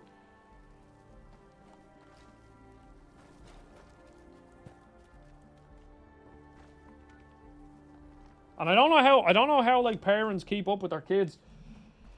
Because all them packs, so I don't know if anybody ever collected Match Attacks cards, which are like football or soccer cards. And they are they were like, I think less than, they were like €1 a packet when I was a kid. Now it's something like $2.50. Now I understand inflation and all that, but I don't know how kids could afford it. I don't know. It's a mystery to me if I'm being totally honest. Because I remember getting a pack of cards, and you'd go up to your local news agents. Mine was a Spar, and you'd spend €1 to get your pack of cards, your Match Attacks, and then you'd hope you pulled a man of the match rare Steven Gerrard, and I did actually have him, so I was chuffed as a Liverpool fan. And I think he was also the best card in the game. I think he had 99 attack and 99 defense, so or something like, or like, let me actually see.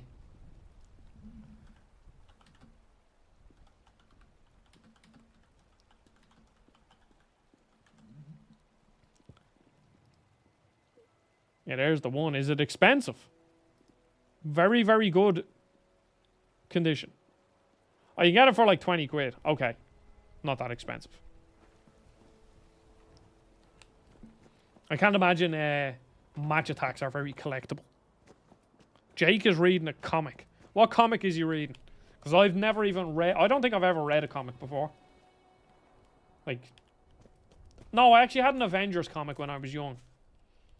And I used to make comics when I was a kid. And they usually all included zombies. So you can imagine how creative they were. Because all the text bubbles would just say brains. I used to do them out my shed with my friend, and we'd make comic books.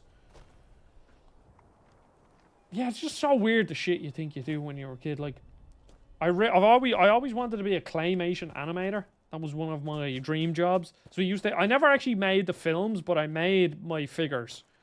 And I remember making I remember one year in school we had like a project where we had to make a load of use clay to make characters. And me and my friend Justin, who has been in the chat before, and he was also a Game Explain watcher, so he actually texted me when I was on Game Explain. He was like, "Oh my god, I can't believe you're there," which is really cool. But me and him made a lot of Mario characters. We made like a Chain Chomp, we made a Bomb, I think we made a Twomp. I'm trying to think. I think we like made a Mushroom as well. There was loads of cool things we made, and it was great time. Great crack. And then in secondary school, I did art for the junior cert, which is like the first round of exams you do halfway through secondary school or high school. And I did medieval fantasy for my thing. And I made like a round tower, like a mage's tower. And then I made a troll or an ogre. And the round tower was cool. The troll / ogre thing did not work out well. That's another thing. I kind of wish I kept up art. Because I've always enjoyed drawing. And I'm pretty deep. Like I'm okay at drawing. I was never the best drawer, but I could draw. I think I had the basics of being able to sort of draw / paint and make decent art if I just put time into it.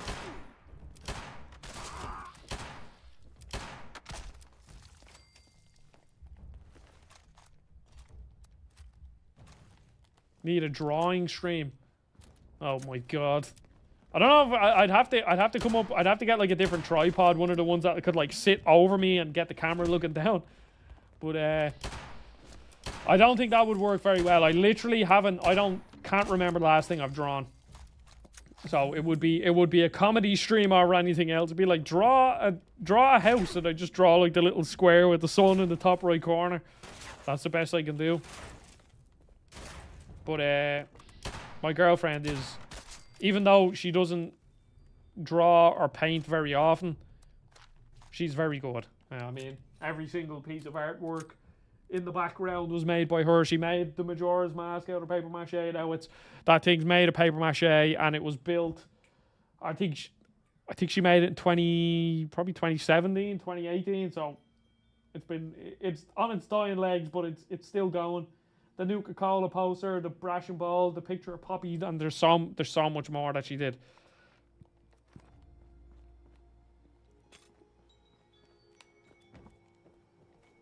But I think at some point you just have to realize that, unfortunately, you can't do everything that you want because there just isn't enough time. It's like, I want to play golf, I want to play badminton, I want to play my guitar, I want to probably sing, I want to draw, I want to play games, I want to listen to music. And then I just need time to, like, you know, make food and cook dinner and clean my apartment and, you know, all this stuff. So, unfortunately, there just isn't enough time to do everything that you want to do.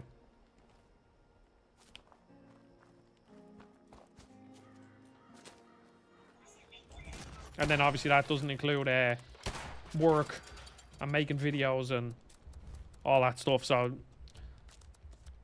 fortunately, there just ain't enough time. Okay, I need to find this thingamajig. Well, that was easy.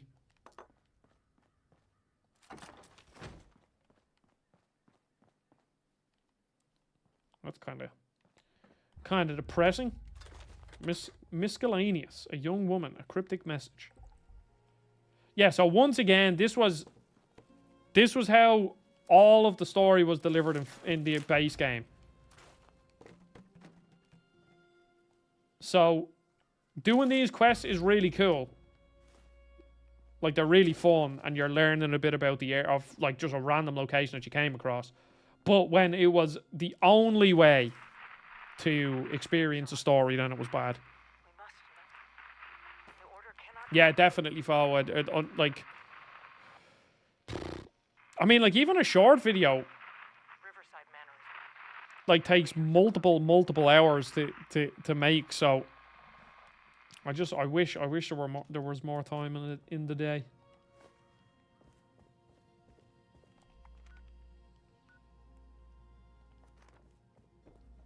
Oh wait, is that it? It wasn't like a quest. Oh, okay. Learn the history of the Riverside Manor. Oh no, that's a different quest. So I have that. I need to go down here now. So yeah, you can easily kind of get lost in... Yeah, Fo, to be honest, I felt like that for a while, where the thoughts of editing a 15-minute long video was quite daunting. But now, look, I mean, I can... Like, if I'm really locked in, I can edit a 15-minute long video in 2 hours. No, well, less probably. If I'm really locked in, an hour and a half. So eventually, it's like that's why and this was a bit of a deliberate thing on my part, remember I did the 500 word reviews. So basically the whole point of that was, well, one, I just wanted to be able to get videos out quicker because I think quantity over quality was probably better when you're starting out because you just learn faster. And I think that is true. But like with the 500 word reviews, that meant I could make like a good 2-minute 30 or however long they were. Like I think they were less than 3 minutes anyway. And I got really good and efficient at that. And then eventually you push it to like 8 or 10 minutes. And then you kind of get better at that. And now like a 15-minute long video is, whereas 2 years ago, me editing a 15-minute long video would be like, oh my god, this is going to take me hours. But now it doesn't take that much longer. It really doesn't. Especially when you realize, I do think I was potentially at some point over editing my videos with too many zooms, too many pops and JPEGs popping on the screen. And in the past couple of videos, I've done no zooms. I've done very few JPEGs popping on the screen. I've literally just did my face and gameplay. And the average watch time on the videos is better. So, I don't know what to make of that. Again, it could just be the specific, like the last 4 or 5 videos were more compelling, I guess, to watch. I don't know. My Final Fantasy 16 review last year, feck all editing on that. Good watch time, loads of views. So, I don't know. YouTube is a funny game. But it's a fun game, which is the ultimate thing.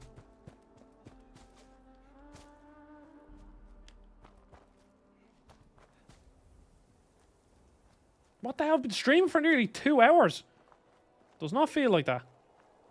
Time flies when you're playing a really fun game, doesn't it? I joke. I actually do like this game.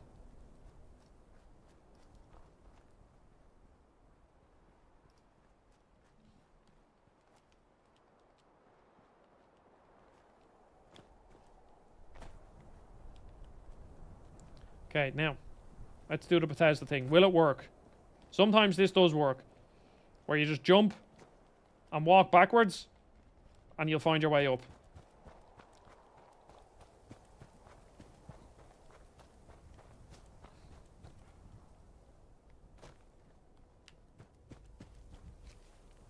One of my pieces of armor is broken. Yeah, it works. And see, that's the funny in air quotes, is when Fallout 76 came out, there were still bugs in it from Fallout 4, like the exact same bugs. Because I was doing like little bits of research and watching videos about, like I was watching Mr. Matty Plays talk about the start of Fallout 76 when he did reviews, because I wanted to just remind myself of what the reception was like back then. I remember it being bad, but I wanted to see what he was saying specifically, because he is the Fallout guy. And he was saying that like he was experiencing bugs that were in older Fallout games that he couldn't find a fix for specific to Fallout 76, but he just added in Fallout 4 after, and the same bug and the same fix worked. So we got loads of scorched here, and none of them are paying attention to me. Oh no, there they are.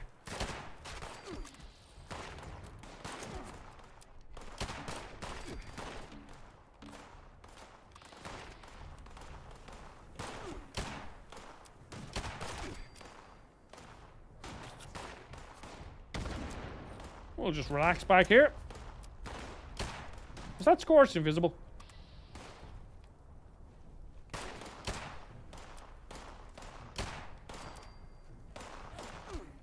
Just take all the ammo, please.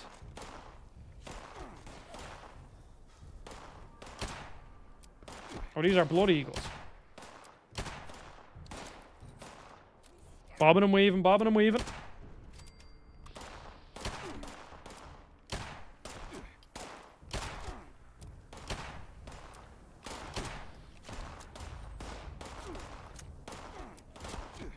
And this is what I mean when I talk about how maybe when it comes to the end game, this won't be as fun, because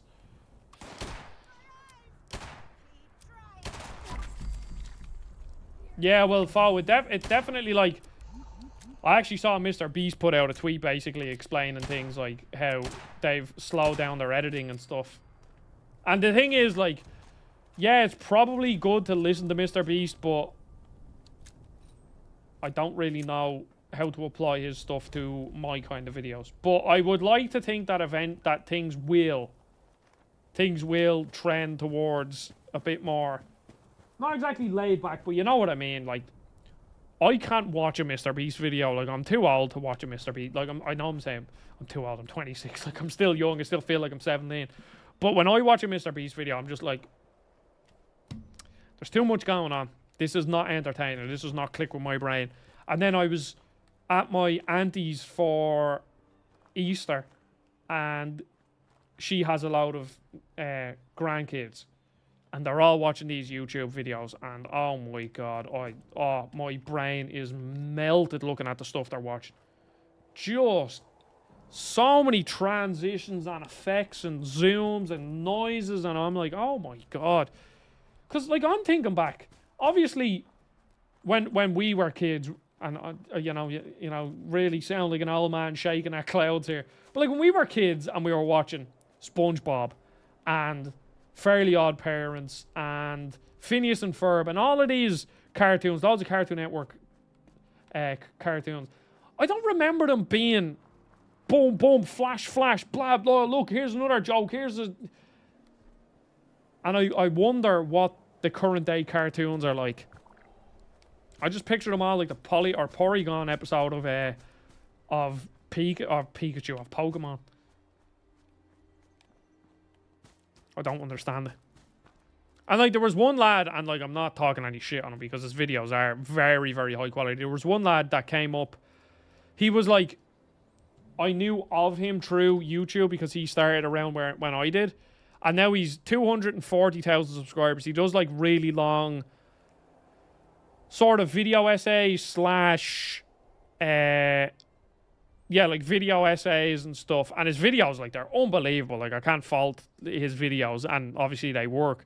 But like, I watch his videos, and there's, within the first 30 seconds, there's already been 15 transitions. Now, that's a bit of an exaggeration, but like, it's, my brain just can't comprehend it. Now, it works, obviously, because he's fucking blown up, and that's, you know, great for him, but no, just wouldn't work for me. Plus, one thing I have to really realize when it comes to editing reviews and stuff, if you watch game reviews, they don't do fancy editing. No one does fancy editing on a game review.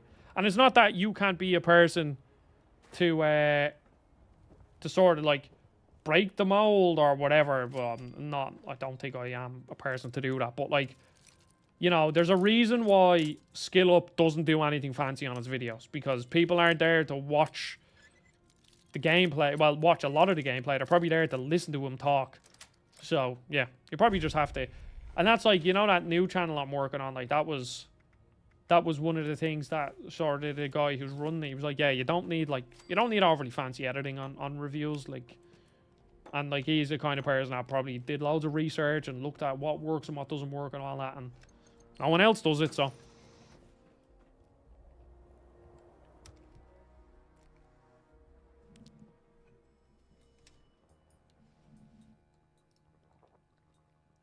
His name is Dr. Skipper. Phone.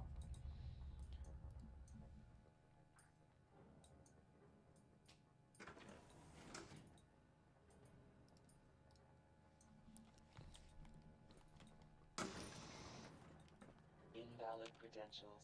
Access denied. No! Did I not pick up?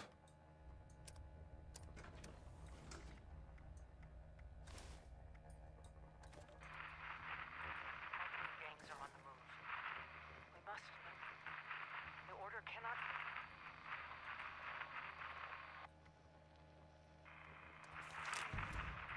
Riverside map. Okay, cool. I'm just trying to see here.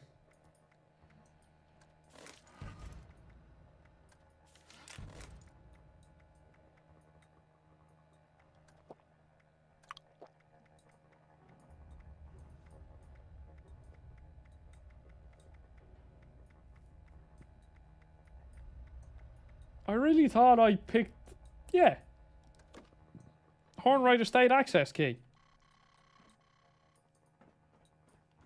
How did I get in contact? That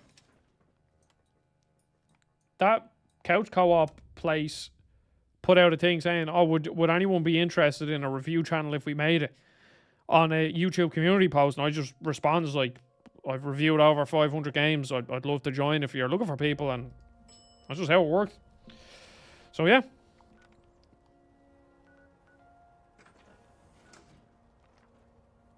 Okay, now I need to get access to this.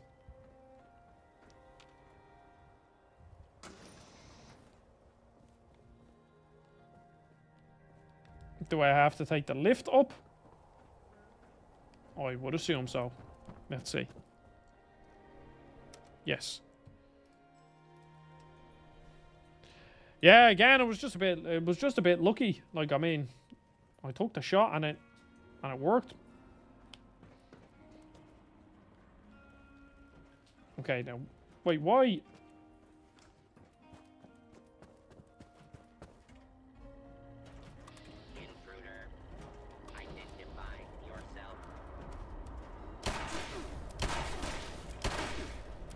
I didn't want to damage these guys. Oh, cool. One of my armor pieces makes me go invisible. And I didn't even realize.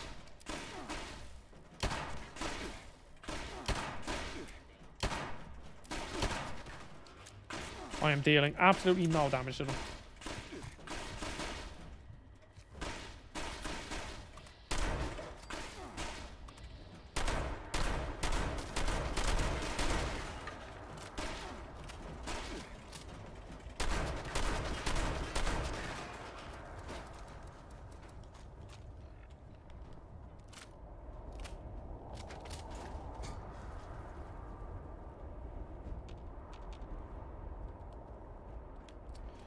This is really confusing me. Like, really confusing me. I don't know, like... It's telling me to go in here. And I do. Get an access from the safe room gate. So now I go ground floor. But now it's... But when I go out onto the ground floor, I look up and it's telling me to go up. It's not telling me to use the lift, though. Which is... It's telling me to go up there where I've already been.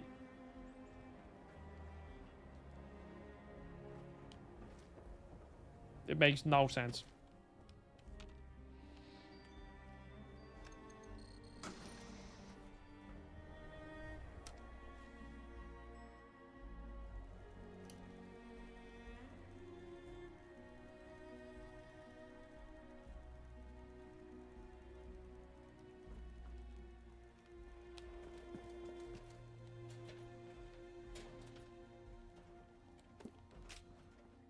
Okay, Wonder Glue is extremely useful.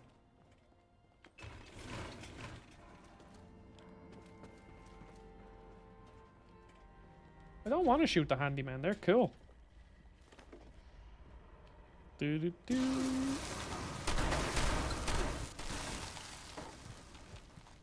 Oh shit, I'm nearly dead.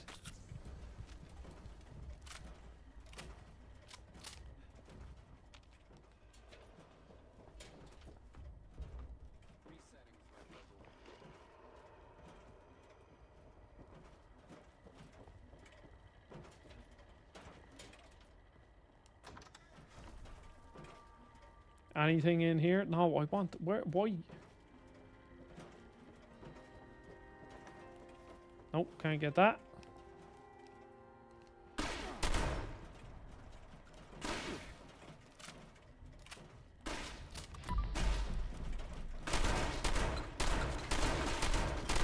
Okay, that's no damage whatsoever.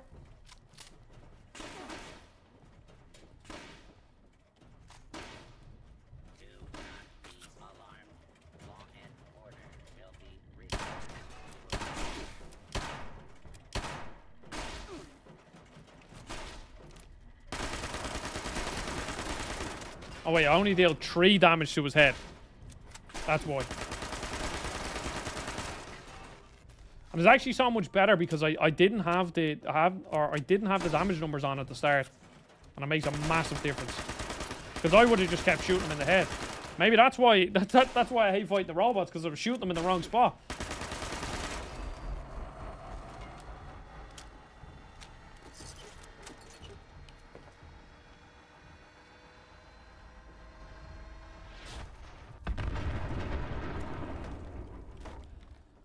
Okay, let's see. Get access to this. Get access key card for the safe room gate.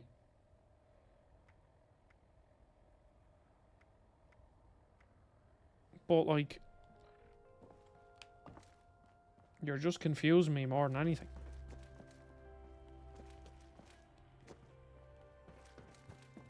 Let me see. 'Cause I'm at the top floor. Is there a floor below me? No. So this is where I should be. It's just that the quest marker is just acting up.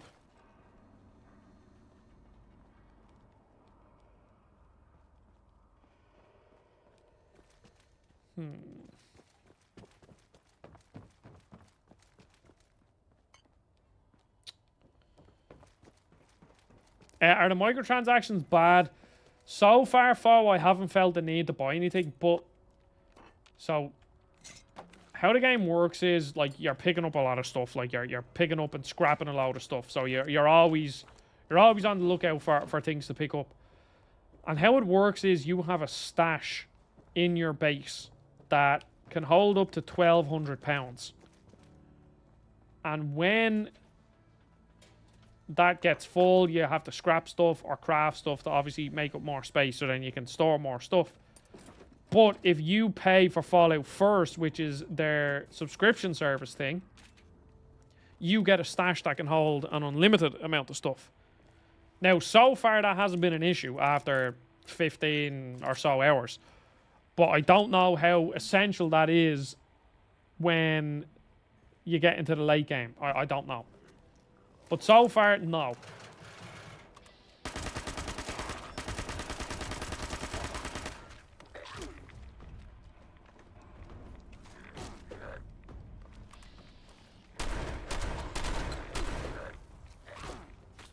Please stop radding me up.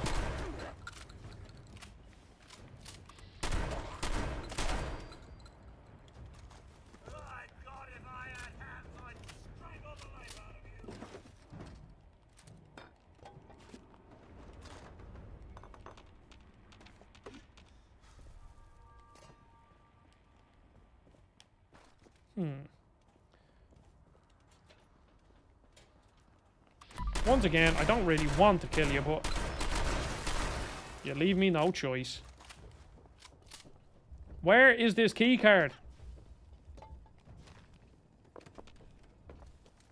Wonder how many pay for the subscription. Hard to tell because it seems to be...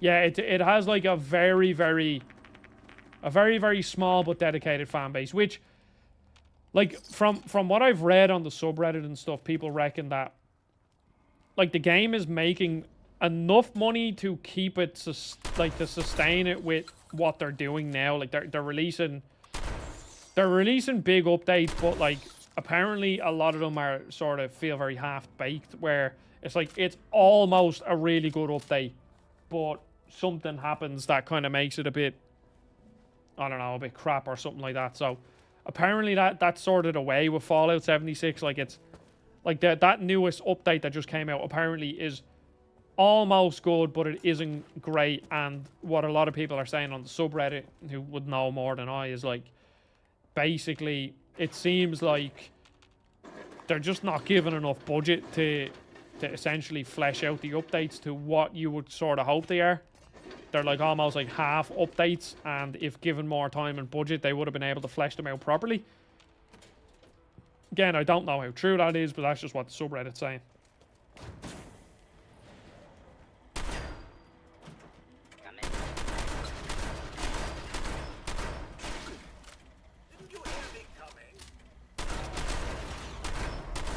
But it's not like, it's not a bad place for a game like this to be in, where it's like, okay, well, we know that if we just keep making the stuff we're making, we'll have like a small but dedicated fan base of people that will keep playing our game, and it can sustain itself. Like, because one thing about Fallout 76 is that Like, it's lived longer than most. It's lived longer than most live service games, and not that I'd ever want to be so. Oh shit. Okay. Not that I'd ever want to be someone, because I hate these like greatest ongoing game, and then like you're patting fucking Cyberpunk on the back for making a shit game good, even though they like just straight up lied to us the same way Bethesda did with 76. And I don't want to be a person that sits here and praises them, but like, this game has survived way longer than anybody would have ever thought. I don't like that noise. Oh crap. I want to equip some grenades. I don't think I'll be able to kill. Threat lost. Entering enhanced detection. Because he absolutely upends me. Okay, maybe if I can cripple him, his eye. Oh!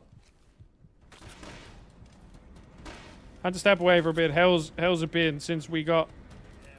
Oh no, I've had the sniper the whole time. It's just the sniper is... I'm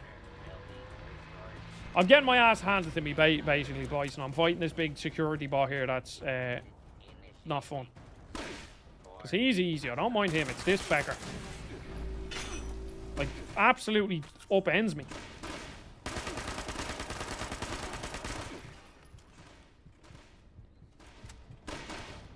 Just let me,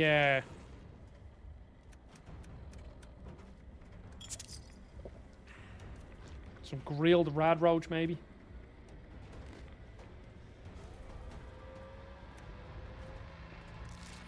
I'll use some of this so I can upgrade my, so I can have full health. Cool.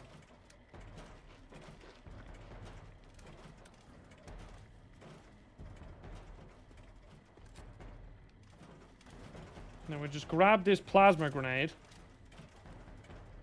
and hopefully destroy him.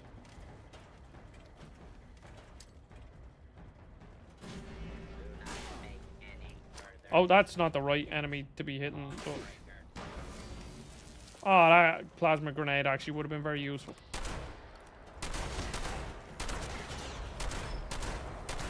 Okay. He's dead. Where's the other one gone?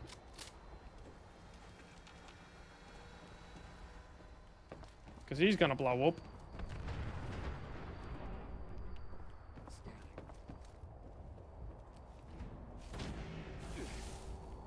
Feck off, would you?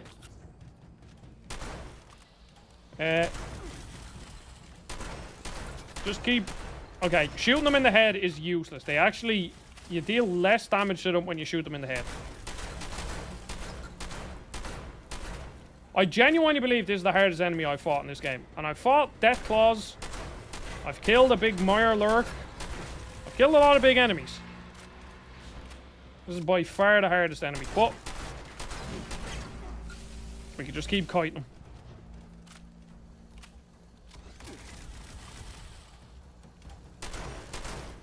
Oh.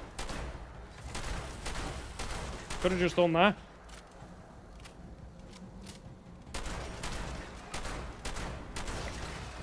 Hey, there we go. Now, do I actually get anything good? What is that? Oh, haven't seen one of them weapons. Oh, he blew up.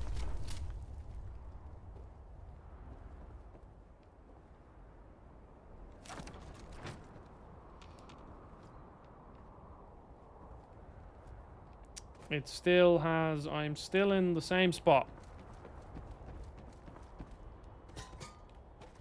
of not having the key card. And I understand that it's not telling me to go here, but it just makes no sense.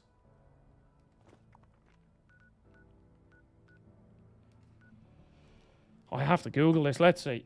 What quest am I doing? Trade secrets. Fallout 76. Get an access key card. Go up the elevator and it's on the... you need to take the elevator to the top and find... okay. Go up the elevator, and it's on the desk in the room on the right. So I went up the elevator.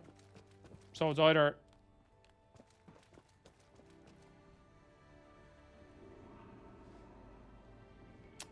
There's none on this desk.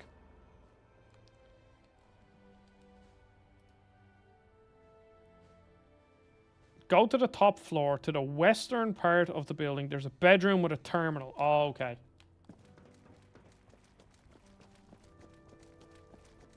Now, I don't know how this quest is bugged. Now, where's the terminal? No, that's a shower. I thought that was a terminal. There's a bedroom with a terminal. There is... Well, it's not in this bedroom. There's a bedroom with a terminal. No, it's definitely not. There was a bedroom underneath here, though, wasn't there?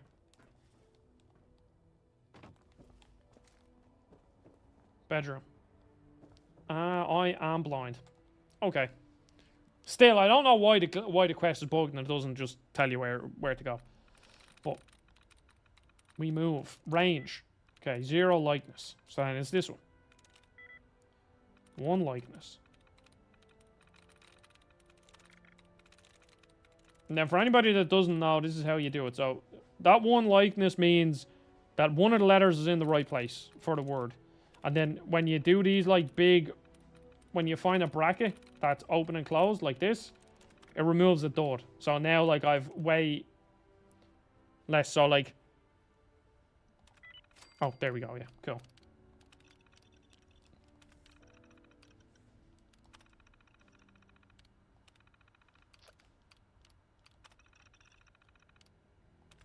Oh, wait, what's that? I hooked up an access keycard printer to this terminal and set up a secondary passcode entry subroutine that only you would know. A date, the most important day of my life. Okay. So, well, eventually, if you just look through all of these, it eventually, like, automatically collects it. Yeah, Motherload project. Yeah, I already found that.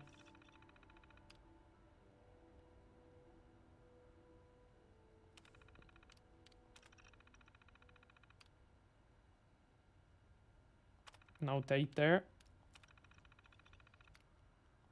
No date there. Guess the passcode.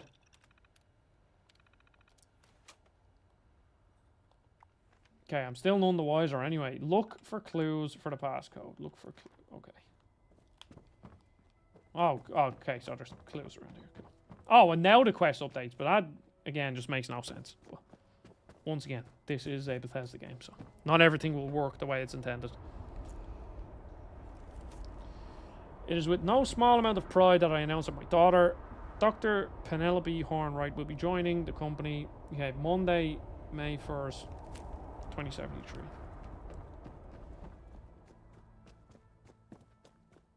Yeah, so that's the date. So now I've... Okay, cool. Now, and then I'll get another note somewhere here.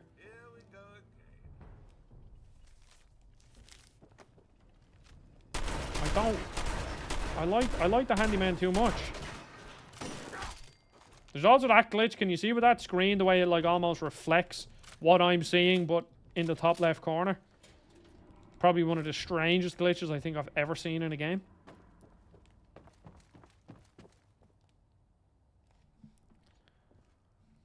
I didn't even mean to play this. I thought it would just like make a noise. Let's move in case it's somehow playing some like copywritten song and then I'll get done for it.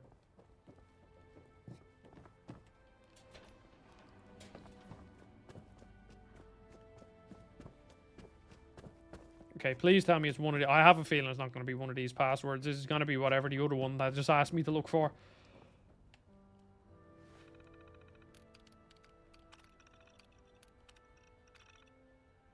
Oh!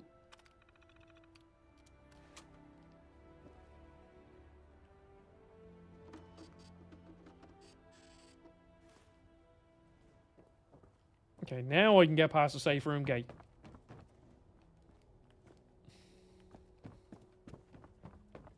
Nope. Fucking... Oh. I'm a donkey. Do do do do do do do.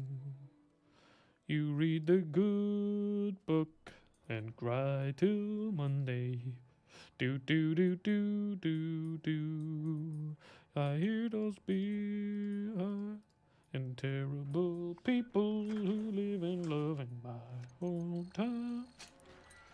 Fortunately, you have to put up with me singing the songs because I can't play them. Ah, guitar player, welcome, and thank you very much for the donation. It's much appreciated. How are you today? What now? This safe room is a lot less safe than I expected. Oh. Breach procedure? Oh, she's turned into a ghoul. No, it's the Underminer. No! No, it just cuts to black and it ends. And we'll never hear from him ever again. Motherload? Oh, of course. I see. This must be some sort of failsafe directive now that I'm back in this area. How fascinating. Wait, how is it that you can speak now? You didn't say anything when I came across you earlier out in the wild. You know, you're quite terrifying. Default audio device safe room loudspeaker is active and hardwired connection. Okay, I think the audio didn't play there. I didn't know what was going on. You mustn't have a built-in device. I guess Daniel decided you didn't need a voice unless you were speaking to him. Typical. Senior Executive Daniel Hornwright is not detected. Please provide a location for discovery and retrieval. No. Father, Daniel, has been gone for a long time. Confirmed. Failsafe handoff must initiate. Dr. Penelope Hornwright, do you acknowledge and accept? Well, you're one hell of a stray dog, but yes, I'll accept. Failsafe procedures complete. Debug mode is now enabled. Doctor, please evaluate all secondary user changes before submitting.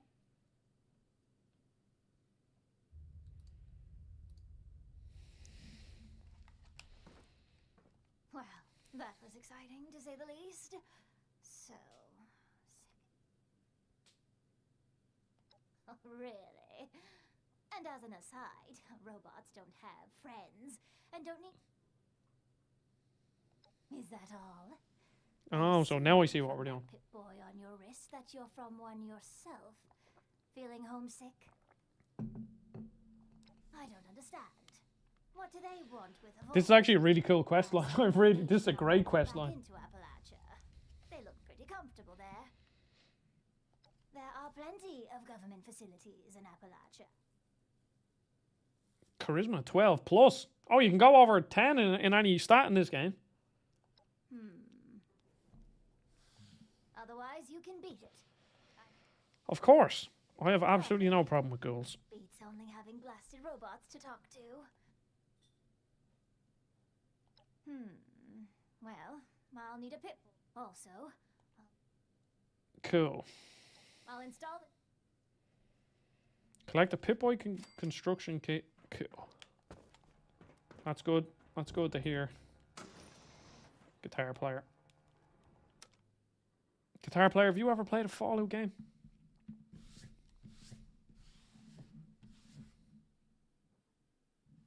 I'm surprised that there was a lot of people in the chat today who said they've never played a Fallout game. Almost everybody said they didn't, I'm pretty sure. Or they've like played like 5 hours of a Fallout game or something.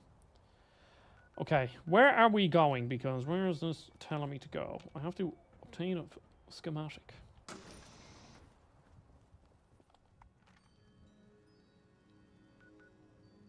Obtain a schematic that's in Summersville. Collect Pip-Boy construction key. Okay, that's where we're going. I would probably travel to somebody's camp though first. Let's see, can I find, where's this? One guy had like a really, really fancy camp around here. It was really cool. I don't think it's this one. But I'll fast travel to his camp anyway. And I'll just scrap some stuff and all that.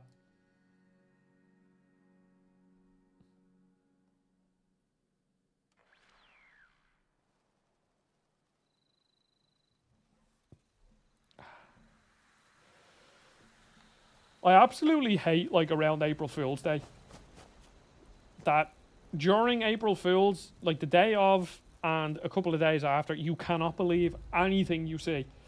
And it's just so frustrating. Oh crap, I shouldn't have scrapped that. That was better than my... Ah, feck you. Ah, it doesn't matter, does it?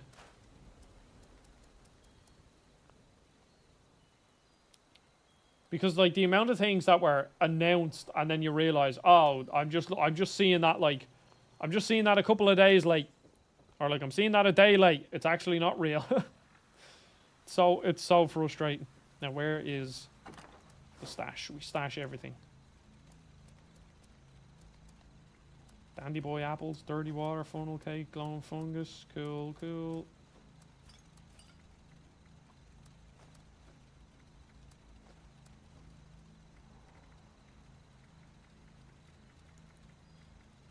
Okay, now what food do I have that's like ready to go off? And I'll take that out with me. Some mud fruit. Some tea. Because the food goes off.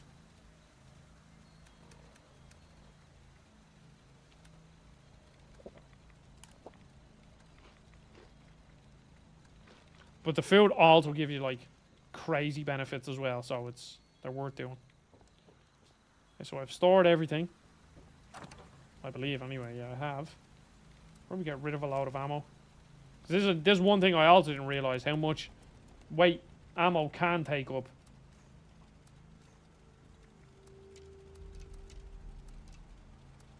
Like these 43 fusion cells. Oh no, they actually don't take up that much. But 2 mini nukes is 12 pounds. So they take up quite a bit. But like every single location you go to, there's a quest. Like all of the major locations is like, kill the feral golfs, or the feral golf players. Check that terminal at this place. Like if I go to that little mansion there's probably a quest. Look, search the Big Ben tunnel for survivors. So there's just always something to do, which I really like. I think that whole part of it, just feeling like a Fallout game, is great. Here's the player. He's kind of cool looking in his that's like the Fallout 2 power armor, I think.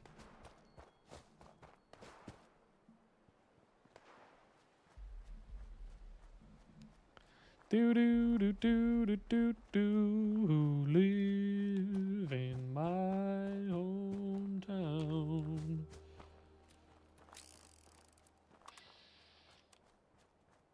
Maybe just get closer and closer. Did I set him on fire? What the fuck did I do that?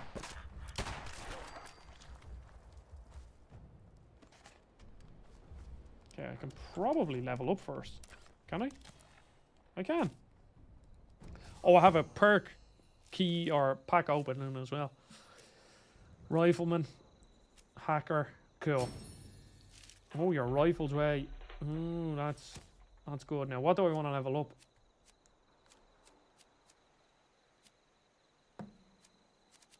Perception. Or agility. Let's see.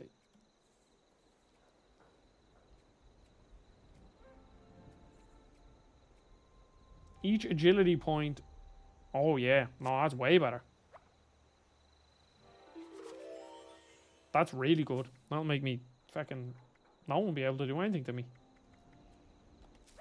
And I really like this perk, the perk card system as well. Escape artist, sneak to lose enemies.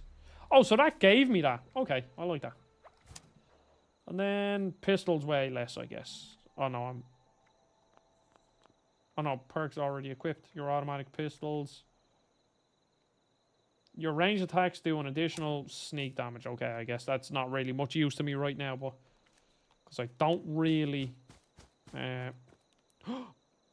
Okay. I thought it just ran straight off a mountain.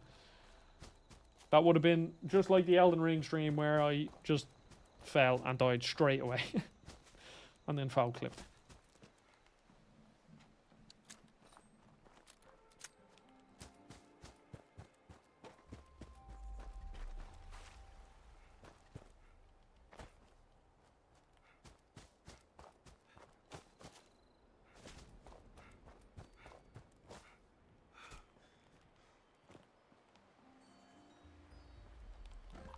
Usually them, I forget. Oh, look at this fecker. Oh.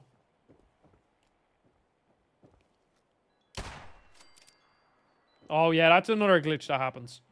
Where you kill them, they don't move, they are dead, but you can't loot them. Don't ask me why. That's a bit terrifying, isn't it? Yeah, it seems to be all of the feral ghouls are the same in this area.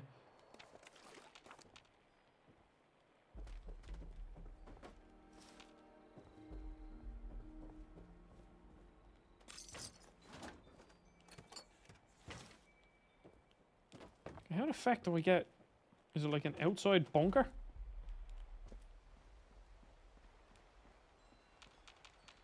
Hmm.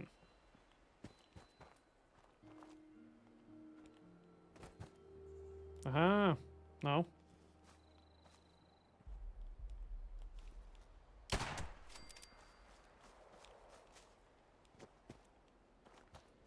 One they're here?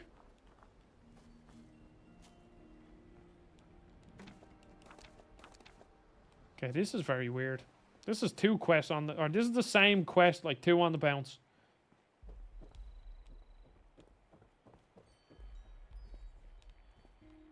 Any, like, secret doors I can open?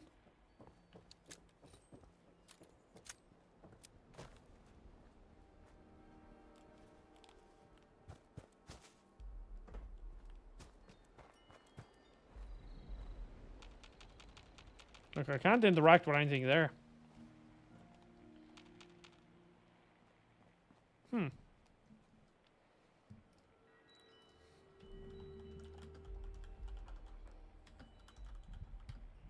Fallout 76. Obtain the schematic.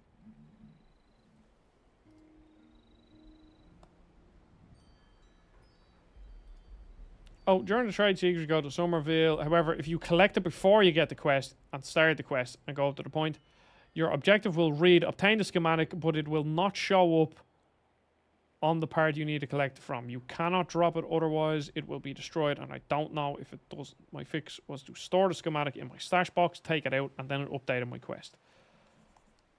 Okay, where's that camp?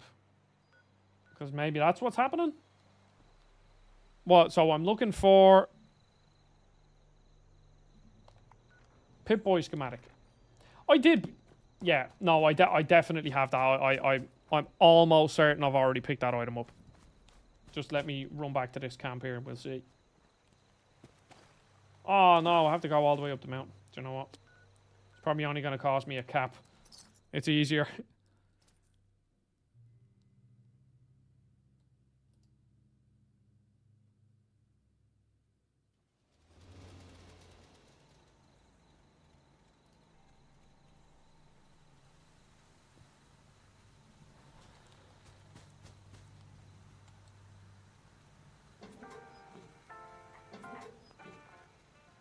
Okay, let's see. Go into the stash. And where would it be? Pip-Boy schematic. Maybe miscellaneous Pip-Boy. Well, it'd be in P, QR, maybe C, F, G, H, I, J, K, L, M, N, O. It's not there. L, M, N, O, P, L, M, N, O, P. Oh, look at all these plans. I should really use all of them. I should really use all of them. Vault boy, vault girl, water pump. Oh, look at all them. Wait, let me go. How did I manage to miss all of them?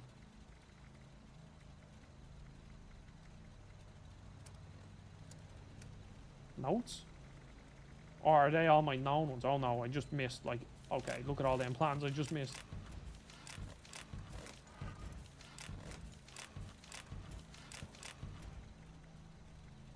And all of these recipes, stim pack, sweet berry tea.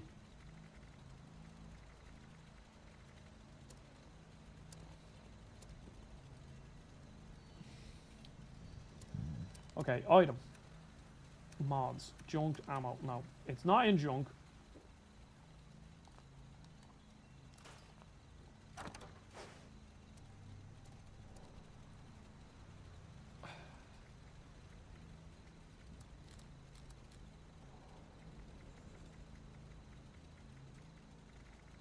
Okay, we'll have a lot of weapons to dismantle in there. Armor. Apparel. Food and drink. It's not in food and drink. Okay, it might be in aid. Okay, it's not in aid. Pip-Boy. It's not in miscellaneous, I don't think. LMNOP. It did say that that is the name of it. It's a schematic. So could it be in like S? No, it's not there.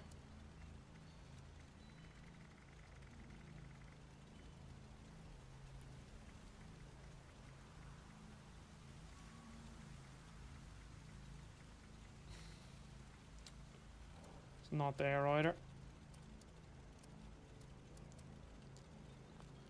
Okay, well, let me it's saying, someone's saying here on Reddit that if you log out and log back in, that might sort it out.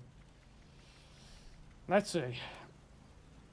This has happened, honestly, more often than it should on a game that is this old.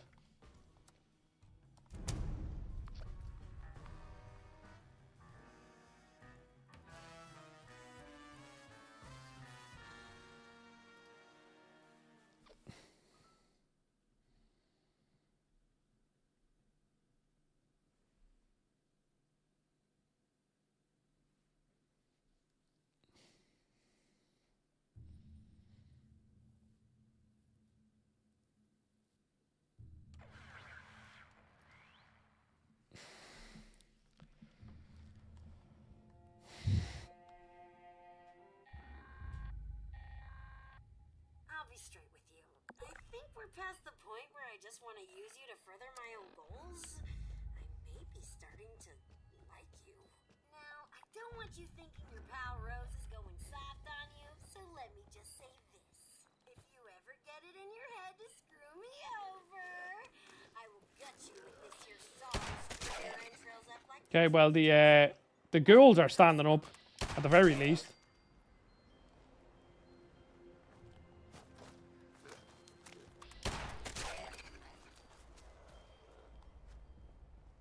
No, I think there's one more somewhere.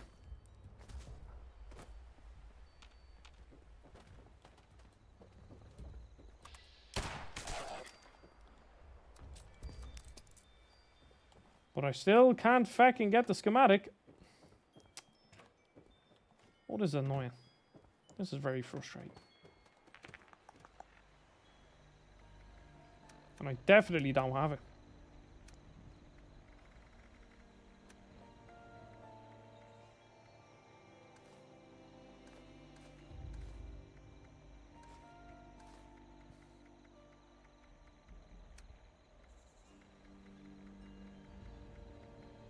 Overseer, page, product brainstorming. Market survey reports that healthy, on-the-go snacking is up 8% across all market sectors and is expected to propel demand across the next several fiscal years.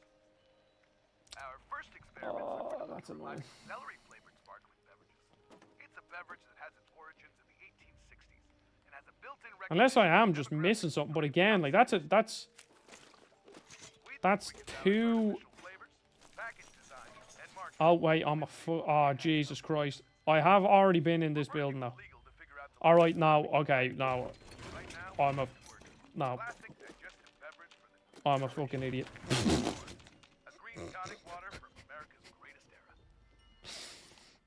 Hashtag blame Fallout, not me.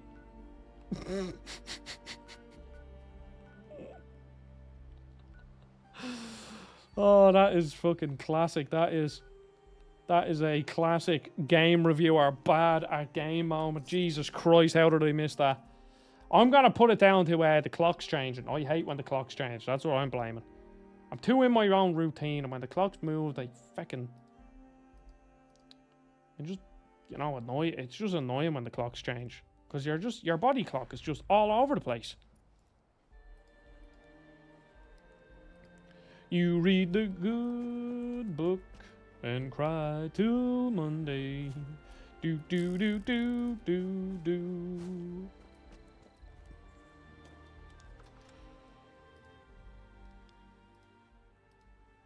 Okay, let's Let's get the schematic or craft a new Pip-Boy or whatever I need to do.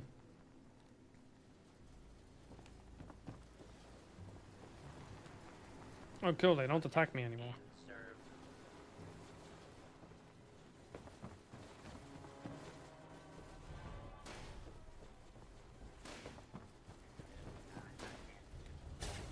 Justice will be administered swiftly and fairly. Or maybe they do shoot me.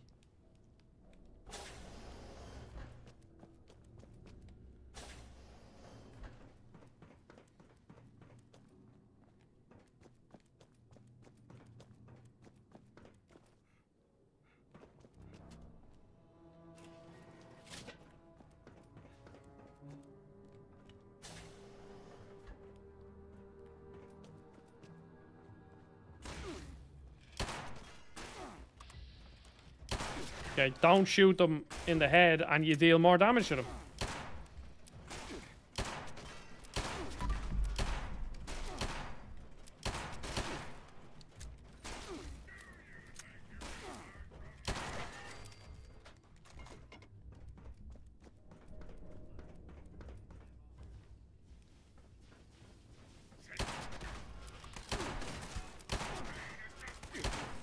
Keep shooting them.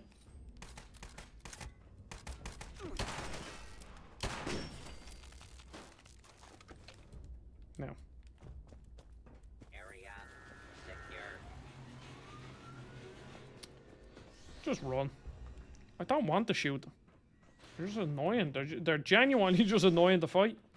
Perimeter movement detected. Possible stealth unit in the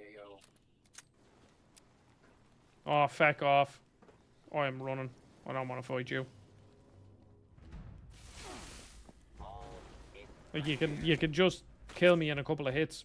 I'm just running. Goodbye. Can I get out this way?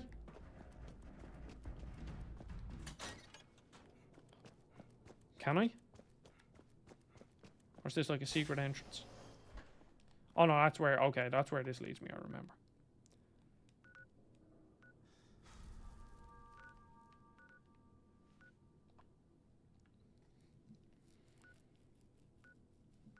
Okay, back to Penelope we go.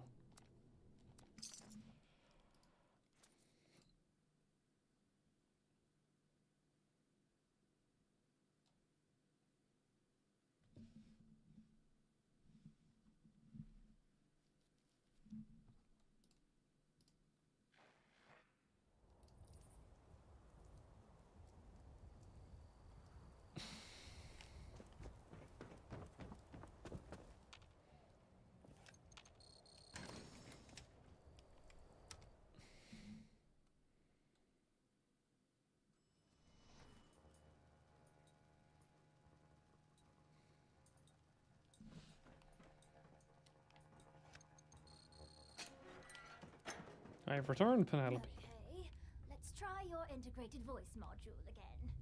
Can you say something, Motherlode? What would you like me to say, Doctor? Great. Thanks. Great. Thanks. Good gracious. She's full of dad jokes. Alright, I'll add full conversational protocols to the list. Ah, you're back. Lovely. Well, it shouldn't take long at all. However, while I was in there setting up her vocal system, I saw a lot. Well, her data processing is extreme. She also needs salvaging. I'm not sure about. I would bet. I'll be here. Cool. I think, hopefully, wait, are the items? Oh no, they're items that I have to go get. Okay. Need something? Clever. It'll probably work. Oh, cool. So because I have high stats, I can just come up with my own solutions. Oh, that's cool. I like that. Oh, I still need a couple bits. That's a bit. I simply I wonder what that does. Okay, well, I do think I will leave the stream there because I need to, I actually need to go shower because I stink. There you go. TMI. I appreciate everybody watching. I will have a video out of Fallout 76 whenever I sort of get through the main bulk of the content and then maybe try to do a bit of endgame stuff. So hopefully by the end of this week, and then I'm also working with a new channel called Double Jump, where I'm going to be reviewing games, and I'll be doing a really big review for Fallout 76 for them. So, thank you everybody for watching. I will be back again later on in the week streaming. What I'm going to stream, I don't know. So, thank you. Thank you, Bison. I will, I might jump into Jake's. I might jump into... How do you raid somebody? How does... I'm an old man.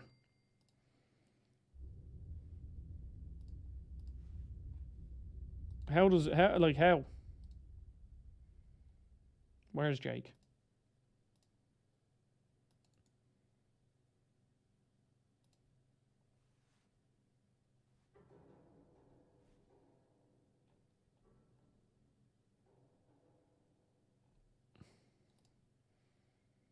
Yeah, just head over. There you go. Everyone head over to Jake, yeah. Y'all know where he is. There's his stream anyway. Enjoy watching Jake stream, and yeah, I'll see you on the next stream. Goodbye.